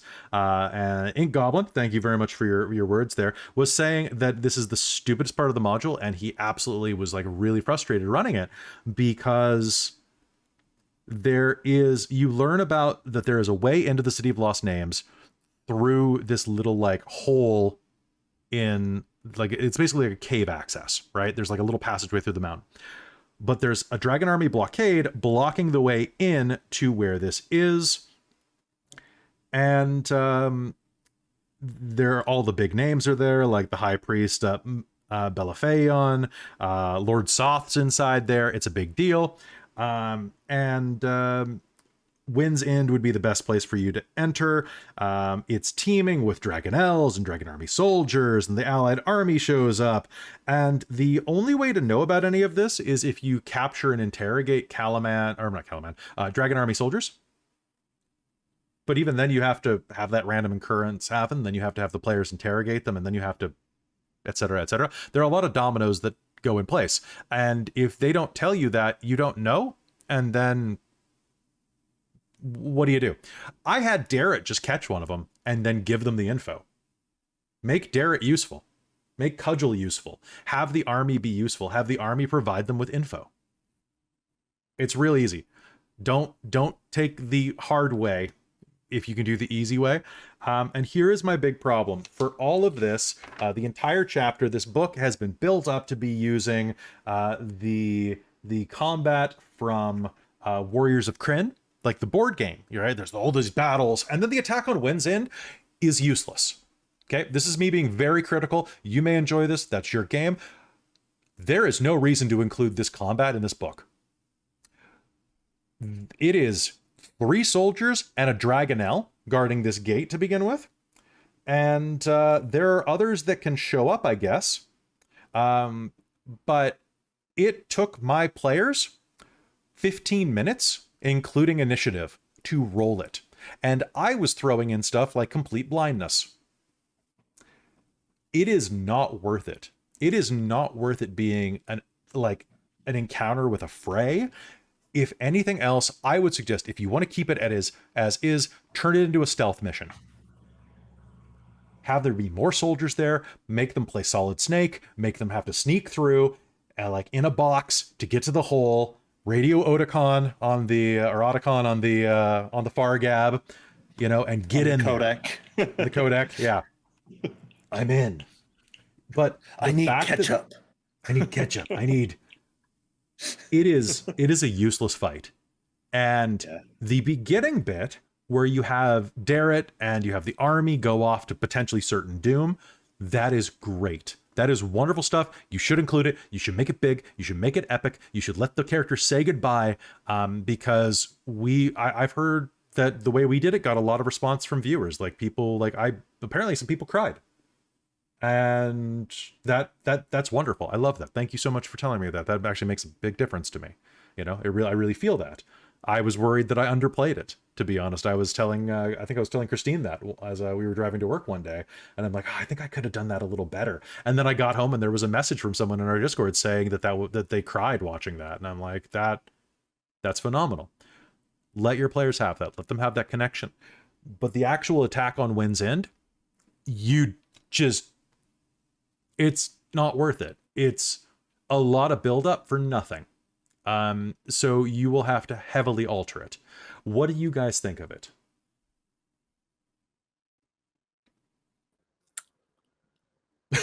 The silence says everything. I'm surprised it's its own map with the fray and all of this, and it's like, like when you run it as written. Yeah, I ran it as written. Yep. Honestly, because we were getting we were like we were like a little peek behind the screen. We were kind of looking at like timing and stuff for how late we were going and being like, yeah, we want to finish the chapter, but like a couple of us have work early, so we were like, I was like looking at the fact that we were like, Kelly was like, oh yeah, roll initiative, and I saw the map on Roll20 at like 10:30, and I was like, 10:45. what It was 10:45. And I was like, what the fuck are we doing? Like, this is gonna be a midnight 1 a.m. end, and I'm not like, I get up at 5:45 every morning. It was like, this is not like not this is Yeah. I feel like it was very easy, but if somebody rolled poorly or very toughly on the fray, it could go bad really fast. So do you want to hear... if you do run it, my thought is that you could quietly prep more difficult stuff to intersperse as needed to make the combat more interesting and longer, just to make it feel tougher. I thought it was short to make sure you got that feel. No, it wasn't. So here are the battlefield events. So Christine, you're talking about the fray. So do you guys want to hear what could have happened? Okay. Yeah. So 1 through 4 on a D10, a dragon army officer flies overhead, firing a heavy crossbow at the character closest to the fray. Okay, really basic. 1 free hit on you. Okay. Then 5 to 7, that is the dust cloud strafe. Okay, that's what you guys had. For those who haven't watched the episode, for some reason, a dragon basically strafes, dust kicks up, everybody's blinded. Okay, it makes the combat a little more fierce. On an 8 or a 9 only, 2 more dragon army soldiers arrive. Okay, I would have that happen more frequently if you want this to be a bigger fight, or I would have more dragonelles. But the beginning of this fight also is something that you should know. The Dragonelle is not surprised, but all of the Dragon Army officers are surprised. And that makes a huge difference to this. It means that the players get an entire extra round of combat, sometimes with advantage, right? On top of that, especially if they're stealthed or something like that. So be aware of that. Finally, on a 10, my favorite, which I wanted to have happen, but I didn't roll it, and I was trying to do the random thing. A dead Dragonelle falls from the sky, crashing into a 10-foot area centered on a random player who isn't in the Dragonelle pens. Each creature must succeed on a DC 14 dex save or take 6d10 bludgeoning damage and be knocked prone. That's amazing. 6d10? Woof. I was going to have that happen. And then I was like, I'll just roll for it and see what happens, and I'll re-roll if it's the extra dudes, because we don't have very much time left. And then it was the dust cloud. Why would a dead Dragonelle be falling so... I like it a lot, but I like it a lot. I guess that they got shot by arrows by the army nearby, and they kind of went... There's this big battle happening. Like giant, like if someone had like a ballistic cannon kind of thing, and this huge bolt, and it just takes a while. Yeah. To like die. It just tries to fly away, and then it just finally gives up the ghost. It's like, yeah. It sneezes, and the bolt goes in further. I forgot that's how Hazeal was supposed to die. A lot of success with rolling and whatnot, and like we are pretty good at being a strong team. So another group might find it actually relatively difficult. Because even my nat 1 helped us out in the long run by exposing the Dragonelle without having to go inside. Right. So that is my take on this chapter. That's my dissection of it blow by blow. Does anybody have anything they want to talk about before we go into viewer questions? No? All right, let's answer some questions that you left us on Facebook, Discord, and Twitter. So, Ross Arnold asked, are there any locations that you were disappointed the party didn't visit? No. We only skipped one of them, and that was Blue Maw Cave. I didn't think it was worth it after giving it a read.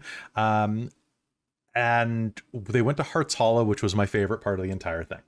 The entire thing with Ness and Levna, kind of having that kind of be a little bit of a romance, even though Levna's afraid of dragons. Mwah, top tier. I loved it. Was there anywhere... It also had that that like night before war feeling to it. And then Kelara and Godfrey shared a bed together, and it was a culmination of so many things. It was that they just night caught before up. war / like Ewoks in the like forest and Star Wars. Like it had that like God, we've gone to this Ewok forest. Yeah, right. Well, Yeah, and yeah. You know what? As much as this was kind of a bit of a weird chapter, and that we were kind of a little like, okay, what about the war that's going on?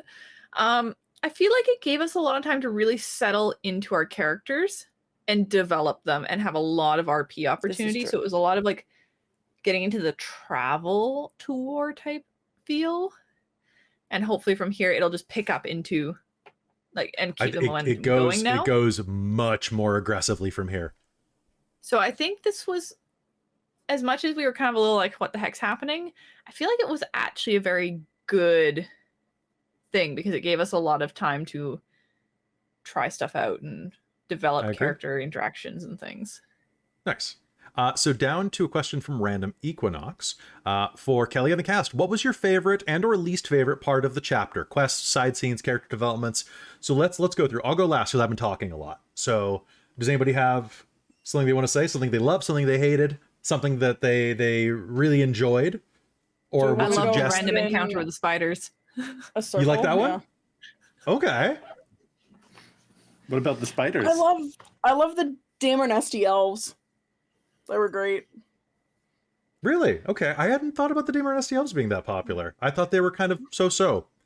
They were fun, and they were like natural. They're just chill. They're fun. Like the most chill of elves. Yeah. They're What pretty were you chill. saying, Jen? Yeah. Oh, I was just gonna say that I'm gonna be in the selfish boat, and I loved the bits of magic where Hazeal could be cool, but also I loved Hazel's little scenes with like almost everyone, just like little role playing scenes. They were really nice. Well, and there's a lot of places for mages to feel cool in this. Like you get to do all the cool rolls to know stuff. You get to do the roll to control the gate.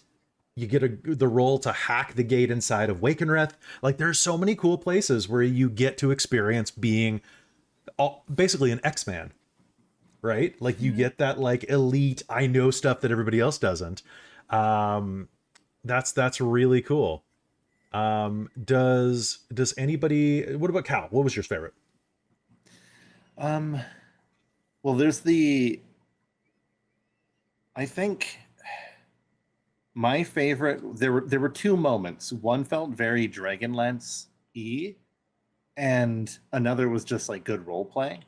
And the good role playing was like I just learned Mage Hand.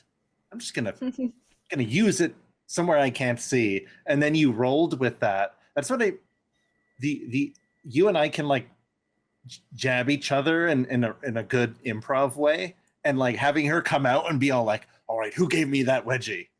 And then okay, it was him.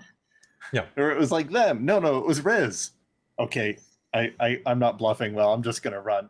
That's funny because then it also led to the campfire talk that they had, which was actually the not only the longest but really insightful, because I think that's the most Levna opened up. And it was interesting because Aurontiros and Levna got to talk about like how they felt about the other characters, and Aurontiros being like a little tsundere and be like, oh, well, don't tell Hazeal I said this, but or like, oh yeah, Godfrey's like a good kid, but you didn't hear that from me. It's just I really I really liked that. And it's very apart from all the times where, you know, the elves don't sleep, they wait. There was also the tower, when it was like, okay, we can climb up, we got rope, blah blah blah. I'm gonna misty step up because he's a mysterious elf. But there's that elven ghost up there who kind of like doesn't know they're dead. There's that little conversation where they could pass on, but also kind of like bestow the sword to Aurontiros. That kind of felt really Dragonlance-y. Yeah, like it totally did. It's an elf in a mystical elven tower. They were the only ones on that floor at the time, and then when everyone else came up, they were like, "Oh, I found a sword," and that felt very Dragonlance. So I think there's a lot of opportunities, like at the beginning when you were running the game. Please, can someone be an elf? Please, can someone be a dwarf? Please, can someone be like a kender? Like ticking off those very classic fantasy boxes. Mm-hmm. I will give that to the wash. There's a lot of opportunities to explore that stuff. Like with dwarves knowing about stonework and statues and that sort of thing. It felt fun. Personally shout you all out. That scene with you was fantastic. I love what you've been doing with Aurontiros. I love his connection with animals, and I love his like his personal exploration and like mischievousness. I think it's great. I've been loving Hazeal's little drips of backstory. I know the chat's talking about it right now, but I also have been enjoying Hazeal like coming to grips with magic and also having some blowback with other dwarves and having that role play thing where you're like hiding. You're basically like recloseting yourself around other dwarves. You're that kid who's like at college. You go to college and you've got your pride pin, and then you go home and you put a jacket over it, right? And it's that type of vibe, and it's really deep, you know, and it's very important.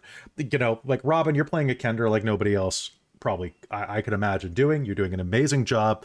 I really also want to applaud you for the attempt to Misty Step or Autumn Step with the chest. It didn't work, but it was a great idea, and I don't want you to think it was a. No, it was one of those things where it was like, and my dice were absolutely despising me that night.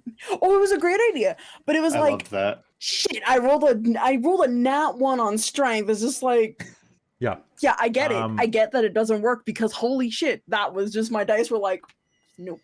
I also want to shout out Jen again for the horror movie vibes, for leaning into that super hard, because that's always great for me. I love it. I love it. I also want to lean in on Christine doing that and playing up some of the Scream Queen vibes, and also managing to be sweet and also angry and also just you've been doing a great job, Christine. And I absolutely adore the little quips, but the romance thing that you and Godfrey are working on, because it is a slow, authentic build. Like, it feels narratively satisfying. So many times in games, whenever there's a relationship, it is always like straight to booking a U-Haul to move in together within sight of like the second date. Like I've ran so many LARPs where there was like a relationship and then there's like, yeah, now we're married. And it's like, it's been a week. What? But you guys are doing like this really slow build, and it's like, will they, won't they, maybe? And there are some other people who are flirting with you too, and like, it's just really good. I also kind of like the weird sexual tension that like Hazeal has with Levna. That's kind of weird.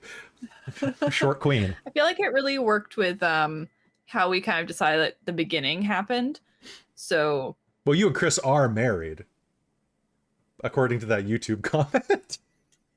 Shut up. Oh. I am not competing with Caitlin, thank you very much. Oh. Sorry, the YouTube comment said, I guess Christine and Chris are married. It's like, okay. No, they're good. They're good actors. To be married. This is in the first few episodes, right? Huh? It was like episode 7 or something. Well, it was great. Didn't somebody then say that you and I were siblings, Kelly? Yeah, they said that we were siblings. I'm like, I responded with the Lannisters send their regards. For sure. So the Lannisters send their regards. Okay, so what didn't work for you on the chapter, guys? Was there anything that anything just besides the stuff we talked about? Anything else besides just that it was a bit long? I feel like it didn't necessarily make a ton of sense to me why we were going to like the various like motivation, right? But I think I don't know that. I also didn't pay a ton of attention specifically to the motivation because I figured Kelara wouldn't. So I was kind of letting her just gloss over it a little to like let it be a little like, huh? If you're running this game, emphasize the Indiana Jones, the Nazis don't know where the Ark is and neither do we aspect of it a little more than I did. I should have turned that up a bit. And I should have had it be more that when you encountered the patrols, that you like sneak up on them and they're like, well, the Viewmaster said it might be this way. Let's keep going. We need to find this thing. Blah, blah, blah, blah, blah. Well, I think Salamu, however you pronounce your name in the chat just now on Twitch, said, I figured the different spots are supposed to give you clues to the pinpoint city. That's what I thought too. That's what I thought the point of the whole thing kind of, but then you need Dalamar to do it, so it's kind of like it takes away the like party solving the mystery, and it's just like, okay, cool, you have the wizard to do it all. that you ran Yeah. into, They which just is want- really want a Dalamar. thing. Yeah, yeah, exactly. But How I mean, else are you like, gonna have I your thought dwarf blackmail him? it's That- true. That's right. Right? That's Good for right. that. Good for you on that. So Jen, you were gonna say something too. I love I don't that. know, I was just gonna say that yeah, the like motivation, the logic behind the little side quest thing. The side quests themselves were fun. Like, and you did a great job with what you were given. But it definitely felt like, why are we here and what are we doing? And why aren't we just going to like fight the war? Right. So looking at this as well, Random also asked, how did I prepare for the hex scroll? I did the math and then I lost it, and then I did it again and then I lost it, and then I have like 6 post-it notes with the conversion for the map, and every time it changed and got different. So I mostly just focused on the gate. I focused on getting people from place to place, and I hand waved a bit to get people moving, because I'd rather have fun than worry about the exacts of the map. That's my play style. Doesn't have to be yours. Ross Arnold's oh, sorry, we already did Ross. Were there any places you were disappointed? Not really. No, we did it all. But thanks, Ross. And thanks for the love on the Facebook group. I appreciate that. Brando asks, for how to run the Northern Wastes next week, I am running this campaign. We're probably 2 to 3 sessions away from this chapter. So the how-to is right on time for me. I just have a general question on how to structure this part. I'm having a tough time figuring out how to organize. I agree about taking the dwarf cave part out, but I really like most of these little dungeons. So did I. I wanted to keep as many of them as possible. Just worried about presenting the section as an organized way without railroading my players, who do have a tendency to wander. The campaign has gone great so far. I must admit, I'm trying my best Christopher Walken for Lavender. Thank you. I hope you do. I would say try to streamline it as much as possible. Blur things together. Have connecting bits like what I did with Klystron. For Dalamar, you can very easily take out Dreadwolf Cave entirely, have the piece of Dragonglass at the top of Wakenrith. Move it there and have him say, "Oh, I need this to locate the City of Lost Names. Like, I can do this ritual and find this thing for you, but I need this." And then he does the ritual in seclusion and then says, "Unfortunately, it was consumed by the ritual, but here's the location of the city." Boom. I should have just done that. Would have saved myself a half-hour game time for a useless fight with a rerun monster. You could even have a second one of those rib monsters at the top of the tower. You could have the wolf up there too. You have them fight together. It'd be great. Have him show up earlier, have him be very useful, have the army find clues on their own if they are going back and forth from the army. Let the army scouts do some of the work for them and be like, yeah, so we found that there are these things here. Or have Dalamar give them, oh, there's a magical aura here. Or tempt them with magic items, right?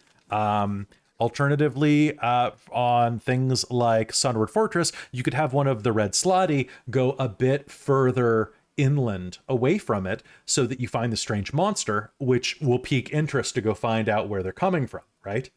Oh no, they're making super soldiers or something, right? Boom, there you go. Yeah, in general, it sounds like what you're saying is leave a lot of breadcrumbs at every encounter rather than sticking with these are all isolated random things that they could find. And to give Kelly props, like, he does this, but he hasn't mentioned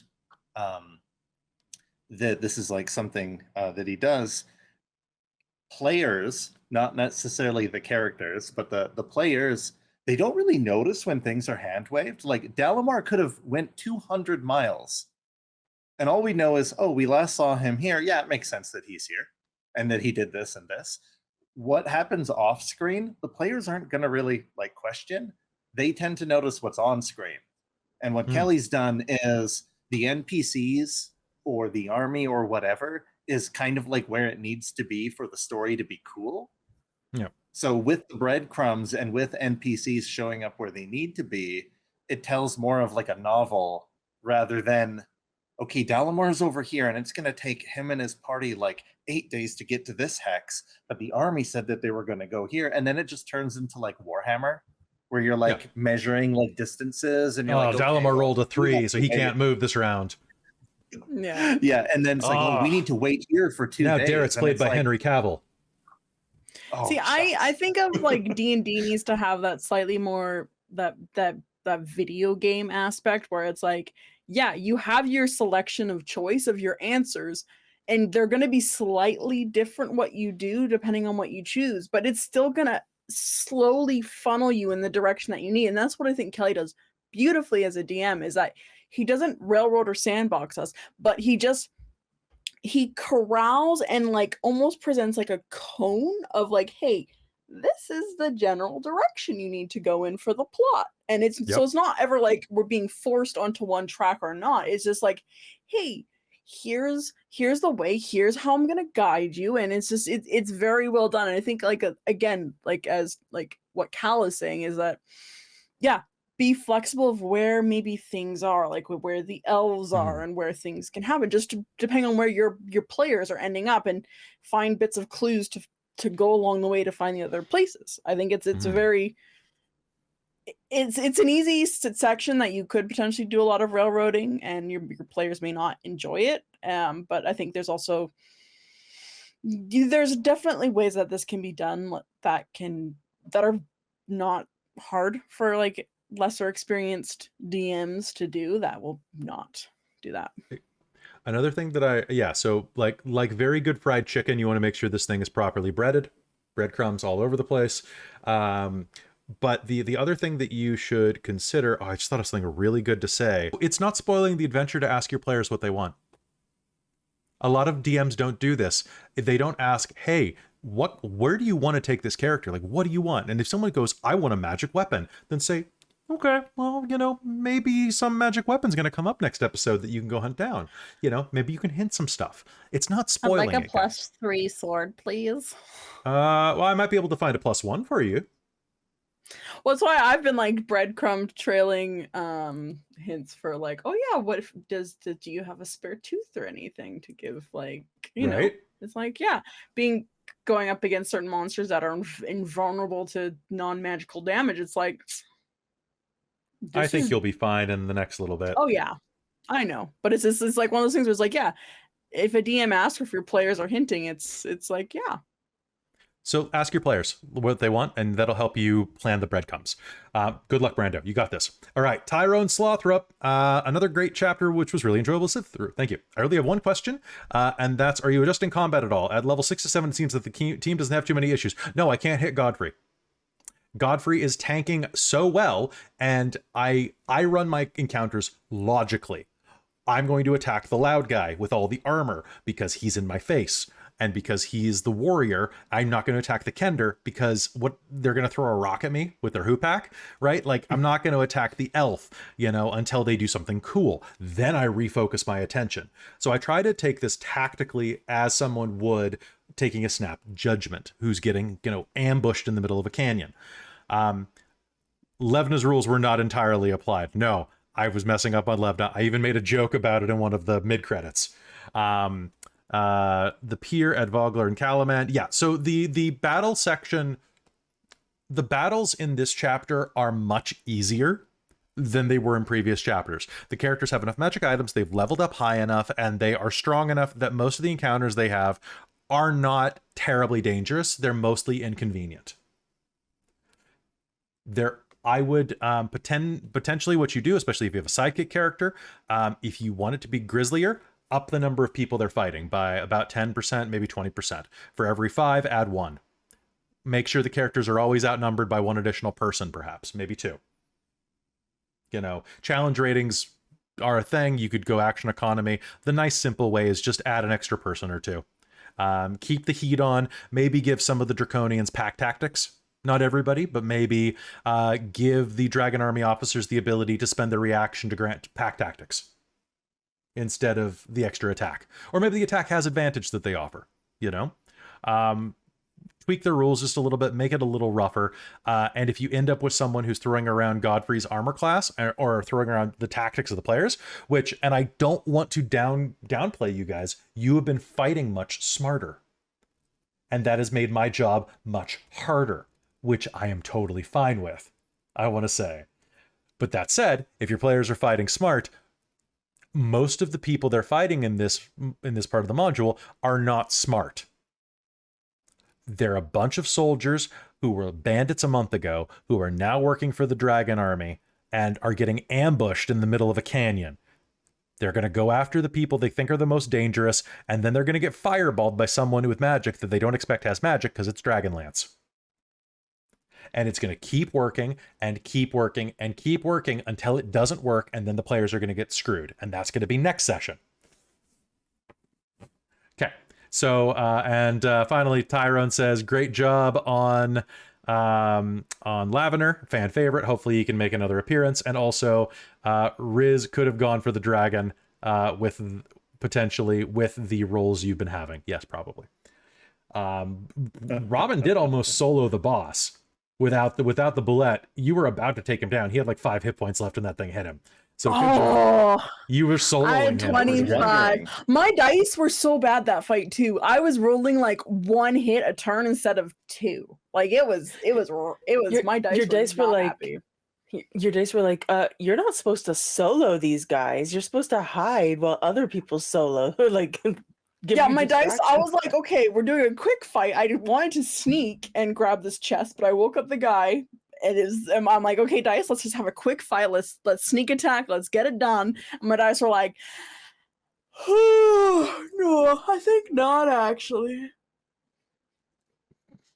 So apparently, while I was saying breadcrumbs all over the place, Chris tuned in, and apparently Orion, his little baby, went, oh yeah, or something like that when I said breadcrumbs. So that's real cute. Hope you're having a good time, Chris. Aww. Hey, Orion. Okay, so next comment we have from Robo Luchador, which is still one of the best names. So I want to start by saying I love each and every PC in the game, but somehow a sidekick / DM PC is my favorite character. Yeah! I think Levin is awesome. Thank you. And Kelly's really brought her to life. Thank you so much. My question is, with her quickly becoming a 6th party member, how hard has it been to both integrate and yet keep her from taking player agency? The other part is, what do the players think of Kelly essentially also having a character in the campaign as well? As an unrelated note, do you remember how you described her having a scar on her cheek, and her backstory made it sound like it was a lightning electrical scar? However, the art made it look like just a cut. I think I described it that it was kind of like a lightning-ish scar, like a kind of like a Harry Potter one. But she lies about it. It's actually, she got it in a fight, but she says she got it from a dragon. She's been lying the entire time, and it's pretty obvious because I make her lie poorly. There's a real easy way to make your NPCs sound like they're lying poorly, and it's just to change your inflection. Just, yeah, it's from a dragon. Just put that little pause. It instantly sells it. Okay. That said, I mean, I do read that as sarcasm, but yeah, but it's obvious that it's not really a dragon. It's not a dragon. Yeah. Also, just make her salty. As far as running DMPCs, NPCs, I have a lot of experience. We had a really long running one actually we still do because we just traded it off for a different one in our Shards of Nirn game. I'm constantly used to playing NPCs who have tagged along in live action games. The trick is to remember that you are playing a supporting cast member. You are not Every game needs more Harwar. Yeah. So make sure that the players get first crack at doing something epic. That said, Harwar's betrayal in Rime of the Frost Maiden was great. Oh, it was fantastic. Like, best. It was one of the top moments of that campaign. Well, because I totally pictured it of the dark, evil moments of Kylo Ren sort of feel from the movies. Yeah. It's like the moment off of the Snoke. Yeah. Yeah. But yeah, I was picturing this Snoke moment where it was like, oh yeah, you got snoked. The lightsaber. Oh yeah, you're going for this one. No, it's this one. Zort. The trick is to have an open communication with your players behind the scenes as well. For example, in the Shards of Nirn, our game, I have a sorcerer character who normally specializes in like banishment and haste and other spells like that. And then I eventually went to the players and I said, hey, so like I'm only taking spells that are beneficial to you, so I'm not taking the big booms because I don't want to take spotlight from you. And the players told me to take Fireball. They're like, no, we want Farah to have fire spells. She's a dragon. We want her to have these spells. So I had their approval to take those. That said, let them fail. Let them have mistakes. And when they do, let that become part of the character. Like if you're not watching the Shards of Dern, you should be, because there's an entire arc where, as Farah, I'm failing my rolls all the time, and it changes the way the character works. Robin, you were guest starring in that arc. And you saw she kept failing over and over. And so you could see her getting more and more frustrated. And it eventually, like, that's why she left the party, because she was having self-esteem issues. Yep. Then she had a big fight with her friends, and then, like, you know, cool guy with a motorcycle showed up, basically, you know. Yeah. So she's babe, get on. She's basically a teenager. So she's gonna go where she feels comfortable. But yeah, so work on support and talk to Yeah, and as the player. So what do you guys think? Well, it's just like, for me, I like DMPCs because, again, it takes away that layer of you versus the DM. When they're an NPC, it's the DM gets to play with you and is part of the party and gets to share in the party successes and wins, and is not just constantly like rolling initiative against that. We can have Kelly help us and things like that. I think DMPCs are great. Like, I think it's really, it's an asset, and it's also just gets you. It's fun to play with your DM too. Or at least it should be. Like Yeah.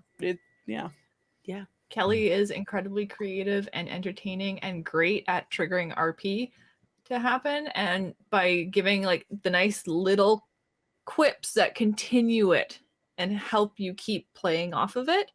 So having an NPC that's basically Kelly's voice in the game is great. And it's just really fun.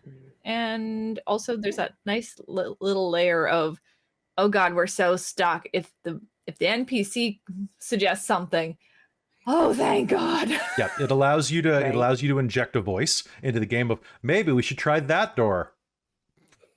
Classic. I'll also say the kind of flip side of that is like, still in a good way, but it allows you the slight ADHD outlet of, oh, I have a good line for this. Yeah, sometimes it's the worst when I want to, especially when she's being a sarcastic bitch, and it's just like, I just need to say something. Right? Yeah. But yeah, Cal, did you have something to add? Yeah, I was just going to say, like, people need to remember that I understand its application and how people feel about it and how it can be done badly. I don't like the term DMPC. I think of it all as like a story, and there are characters that can come and go or interact with kind of like the main cast, or that are part of the main cast. And as long as it's you give the spotlight to everyone to tell the story, then I'm okay with Darrett or Levna or whomever and having the spotlight, or them having that tutor student relationship with Godfrey and that kind of thing, because it's a story. So even when they do something like really cool, I don't feel like it's taking like the wind from the sails of anyone. But indeed, what I actually wanted to say was, like, the DM's a player too. A lot of people love to forget this, and this is my favorite kind of like thing to remind. They're not there to spend like 10, 20, whatever hours preparing sessions for chapters. They're not the person that just happens to have all the books, and like they're putting a lot out there, and they're a player too, and they want to do voices. They want to express themselves through different characters and stuff, and it's fun prompting Kelly to do different, like Lavender. That was just Kelly being like, what should he sound like? And I was like, Christopher Walken first. I hope that doesn't take it out of, like, I never want to derail the game's vibe by pausing and being like, what should this NPC sound like? Like, I didn't prep it.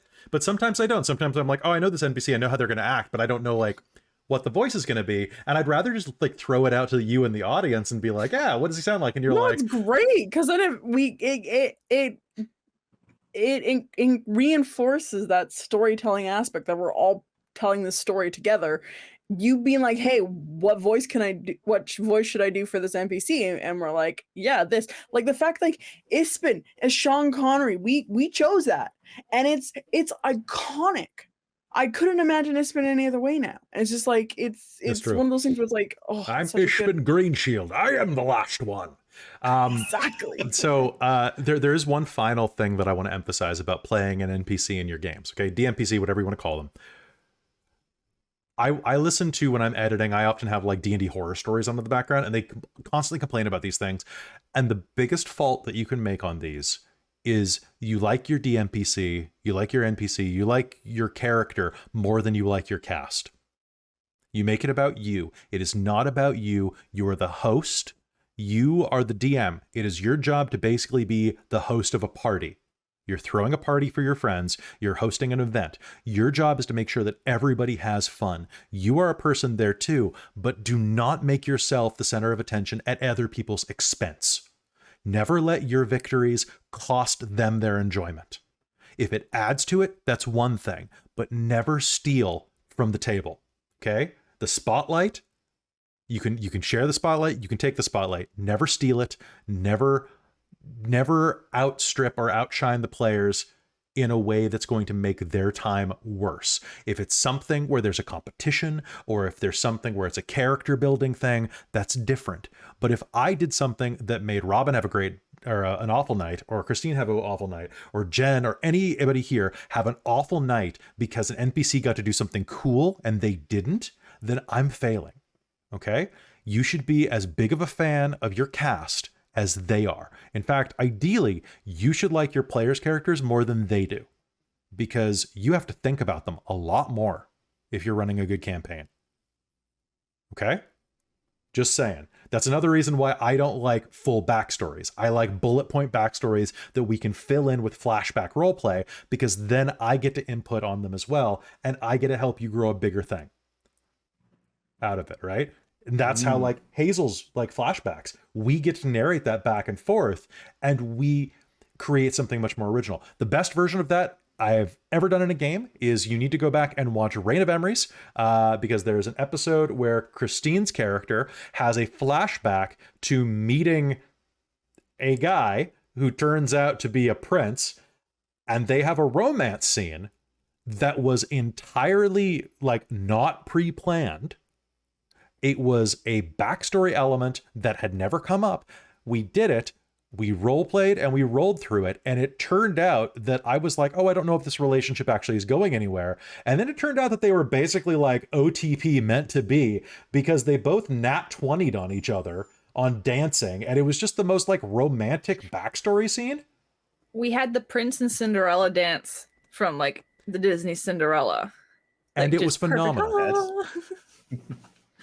The simultaneous nat 20s, like, it was just amazing. So like, use those techniques, be fans of your characters. You'll trust me, you know, it can sometimes your players are going to make dumb characters.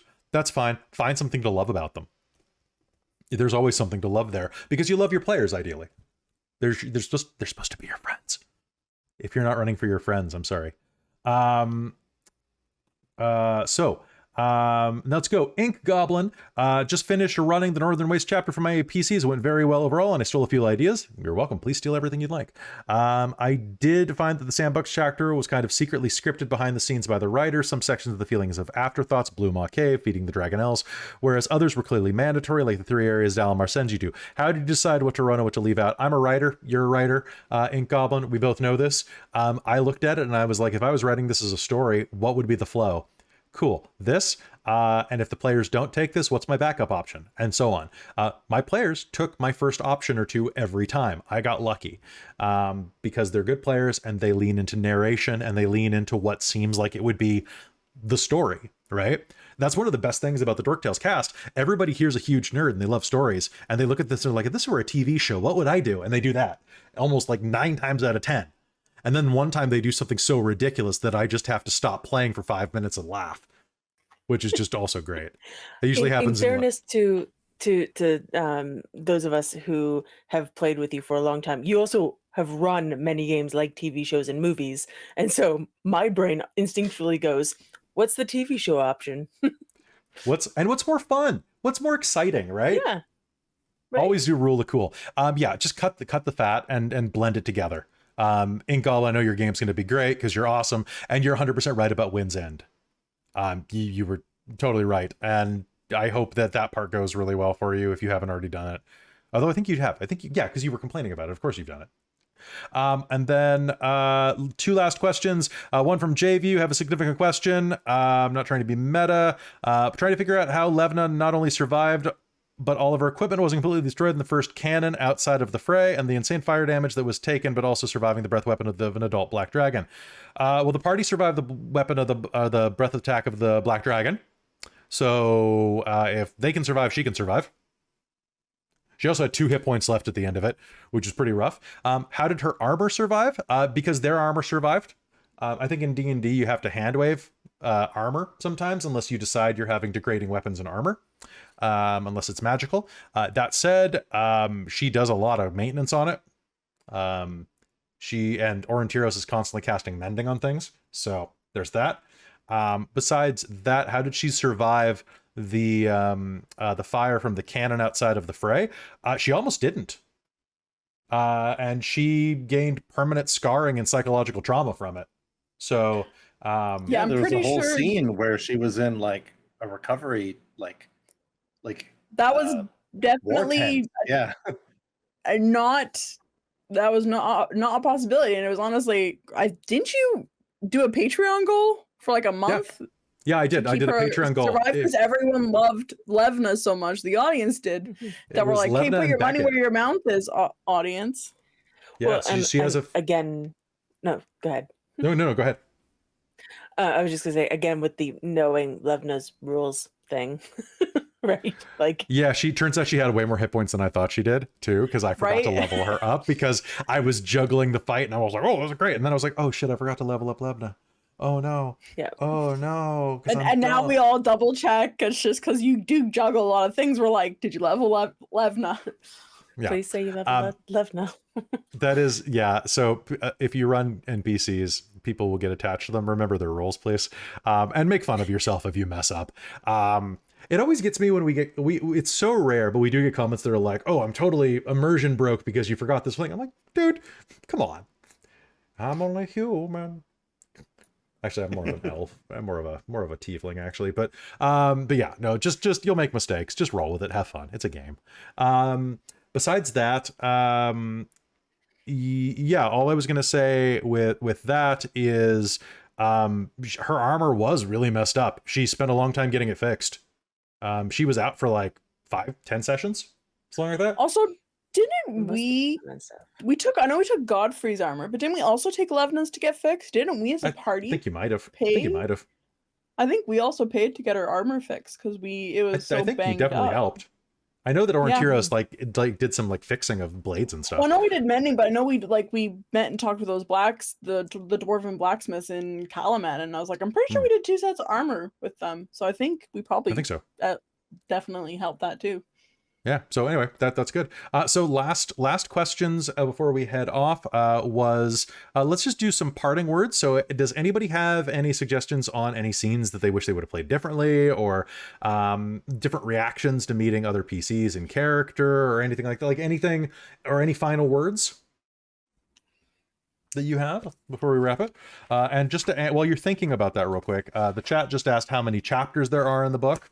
Of game, there are 7. So we're in the home stretch, people. I have a Well, feeling we did just hit level 8, so you just did level 8. I think that this is going to be 35 sessions. I think we got about 10 more. Yeah. So as much as I hate to admit it, I have memory problems with ADHD, so I only remember the stuff I really enjoyed, and Yep. can't think of anything I might want to change because I have no idea. so it was Yeah, I don't perfect think for there's anything Jen. that. Yeah. Like I like where I'm at, so that means I don't want to change anything that got me there. That's a really healthy know. way of looking at life, Christine. Just like That's in general, surprisingly yeah. stable. It's a great way of looking at life. See, I have I not agree. just in my PCs. Like I regret some days where like maybe I was having a bad day at work or something like that, and my dice rolls weren't doing that, and I was a bit snippy as a person. I regret that because I look back on that with the ADHD and anxiety just like likes to peak on that one. So I wouldn't say anything for my character. But I really enjoyed everyone else. Like it just, I don't know. We had some really good RP, and I think we all like really grew together this chapter, especially. Yeah. I think it was really good. Cal, do you have any final things? Any final things? Any final thoughts? Final thoughts.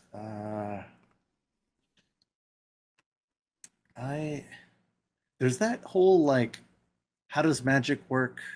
Like, is Aurontiros an outlaw because they didn't go through the proper institutional structures to like get their magic license?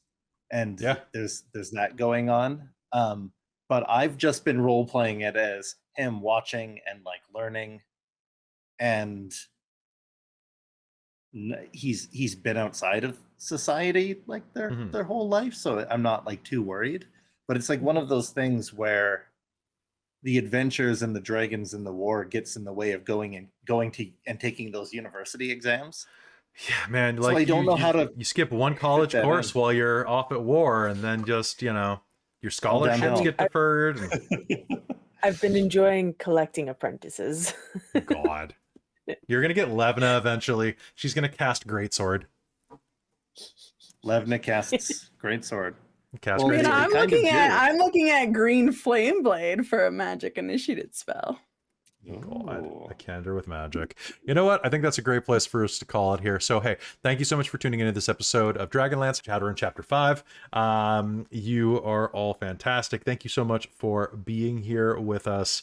And I hope that you had a good time and that you learned some stuff and that you had some stuff for your own game. I hope you come back for Chapter 6, where we talk about how to do all of that. And you're going to really like what's coming, because the end of this book is going to be fantastic. Plus, you get to finally hear a Lord Soth voice pretty soon. Dun, dun, dun, dun, dun. Oh, man, I can't wait until I can play you that song. Oh, he coming. It's just going to be the Imperial March. I'm going to get copyright struck immediately. But hey, that's going to be it for us tonight. Thank you so much for tuning in to this episode of Dragonlance. I hope that you had a good time, and we will see you next week when we come back as normal. In the meanwhile, a big thank you to our sponsor tonight, Bookwyrm Games. Go check out their quest chest. You still have a few more hours where you can back that. I really would appreciate it if you took a look at that at the very least, because it is a fantastic little product that will help level up your games. You can also come back and join us on Sunday this week, where we are going to be back at noon Pacific with episode 2 of Dreams of Arcos, our homebrew Greco-Roman inspired game. In episode 2, in the Shadow of the Kraken, where we're not Kraken lacking in that game. I was gonna say we're not lacking any Krakens. We're not lacking any Krakens. It's gonna be great. So join us for that. And if you're on the Patreon, that night is also Radiant Citadel 2 over on patreon.com/dorktales. And speaking of Patreon, a big thank you. So if you're on the $5 tier, you get up to 6 additional games a month free. Demon the Descent is going live within the next 48 hours. And I just finished doing the intro movie for it last night when I was up until like 3 a.m. But it's done, and it looks really cool. And a big thank you to all of our patrons who help keep the stream going. So if you like Dork Tales and you'd like to support us for the price of a cup of coffee or two, you can get access to a ton of additional content, such as additional games. I'm going to start putting modules out for people at the higher tiers and stuff like that. It's a really great way to support the channel directly, and I love seeing those numbers go up.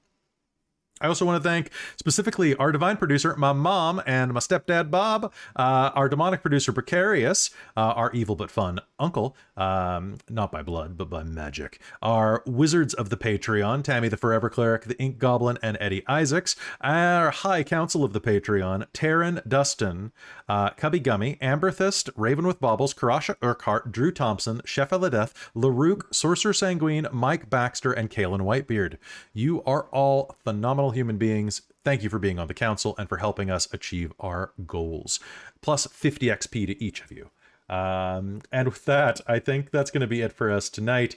Thank you so much for tuning in. We'll be back on Sunday with Arcos and tons of stuff over on both our YouTube and on Patreon coming up very, very soon. So you should definitely consider joining, and we'll see you there. Come see the sexy cast of Radiant Citadel on. Everybody's so sexy.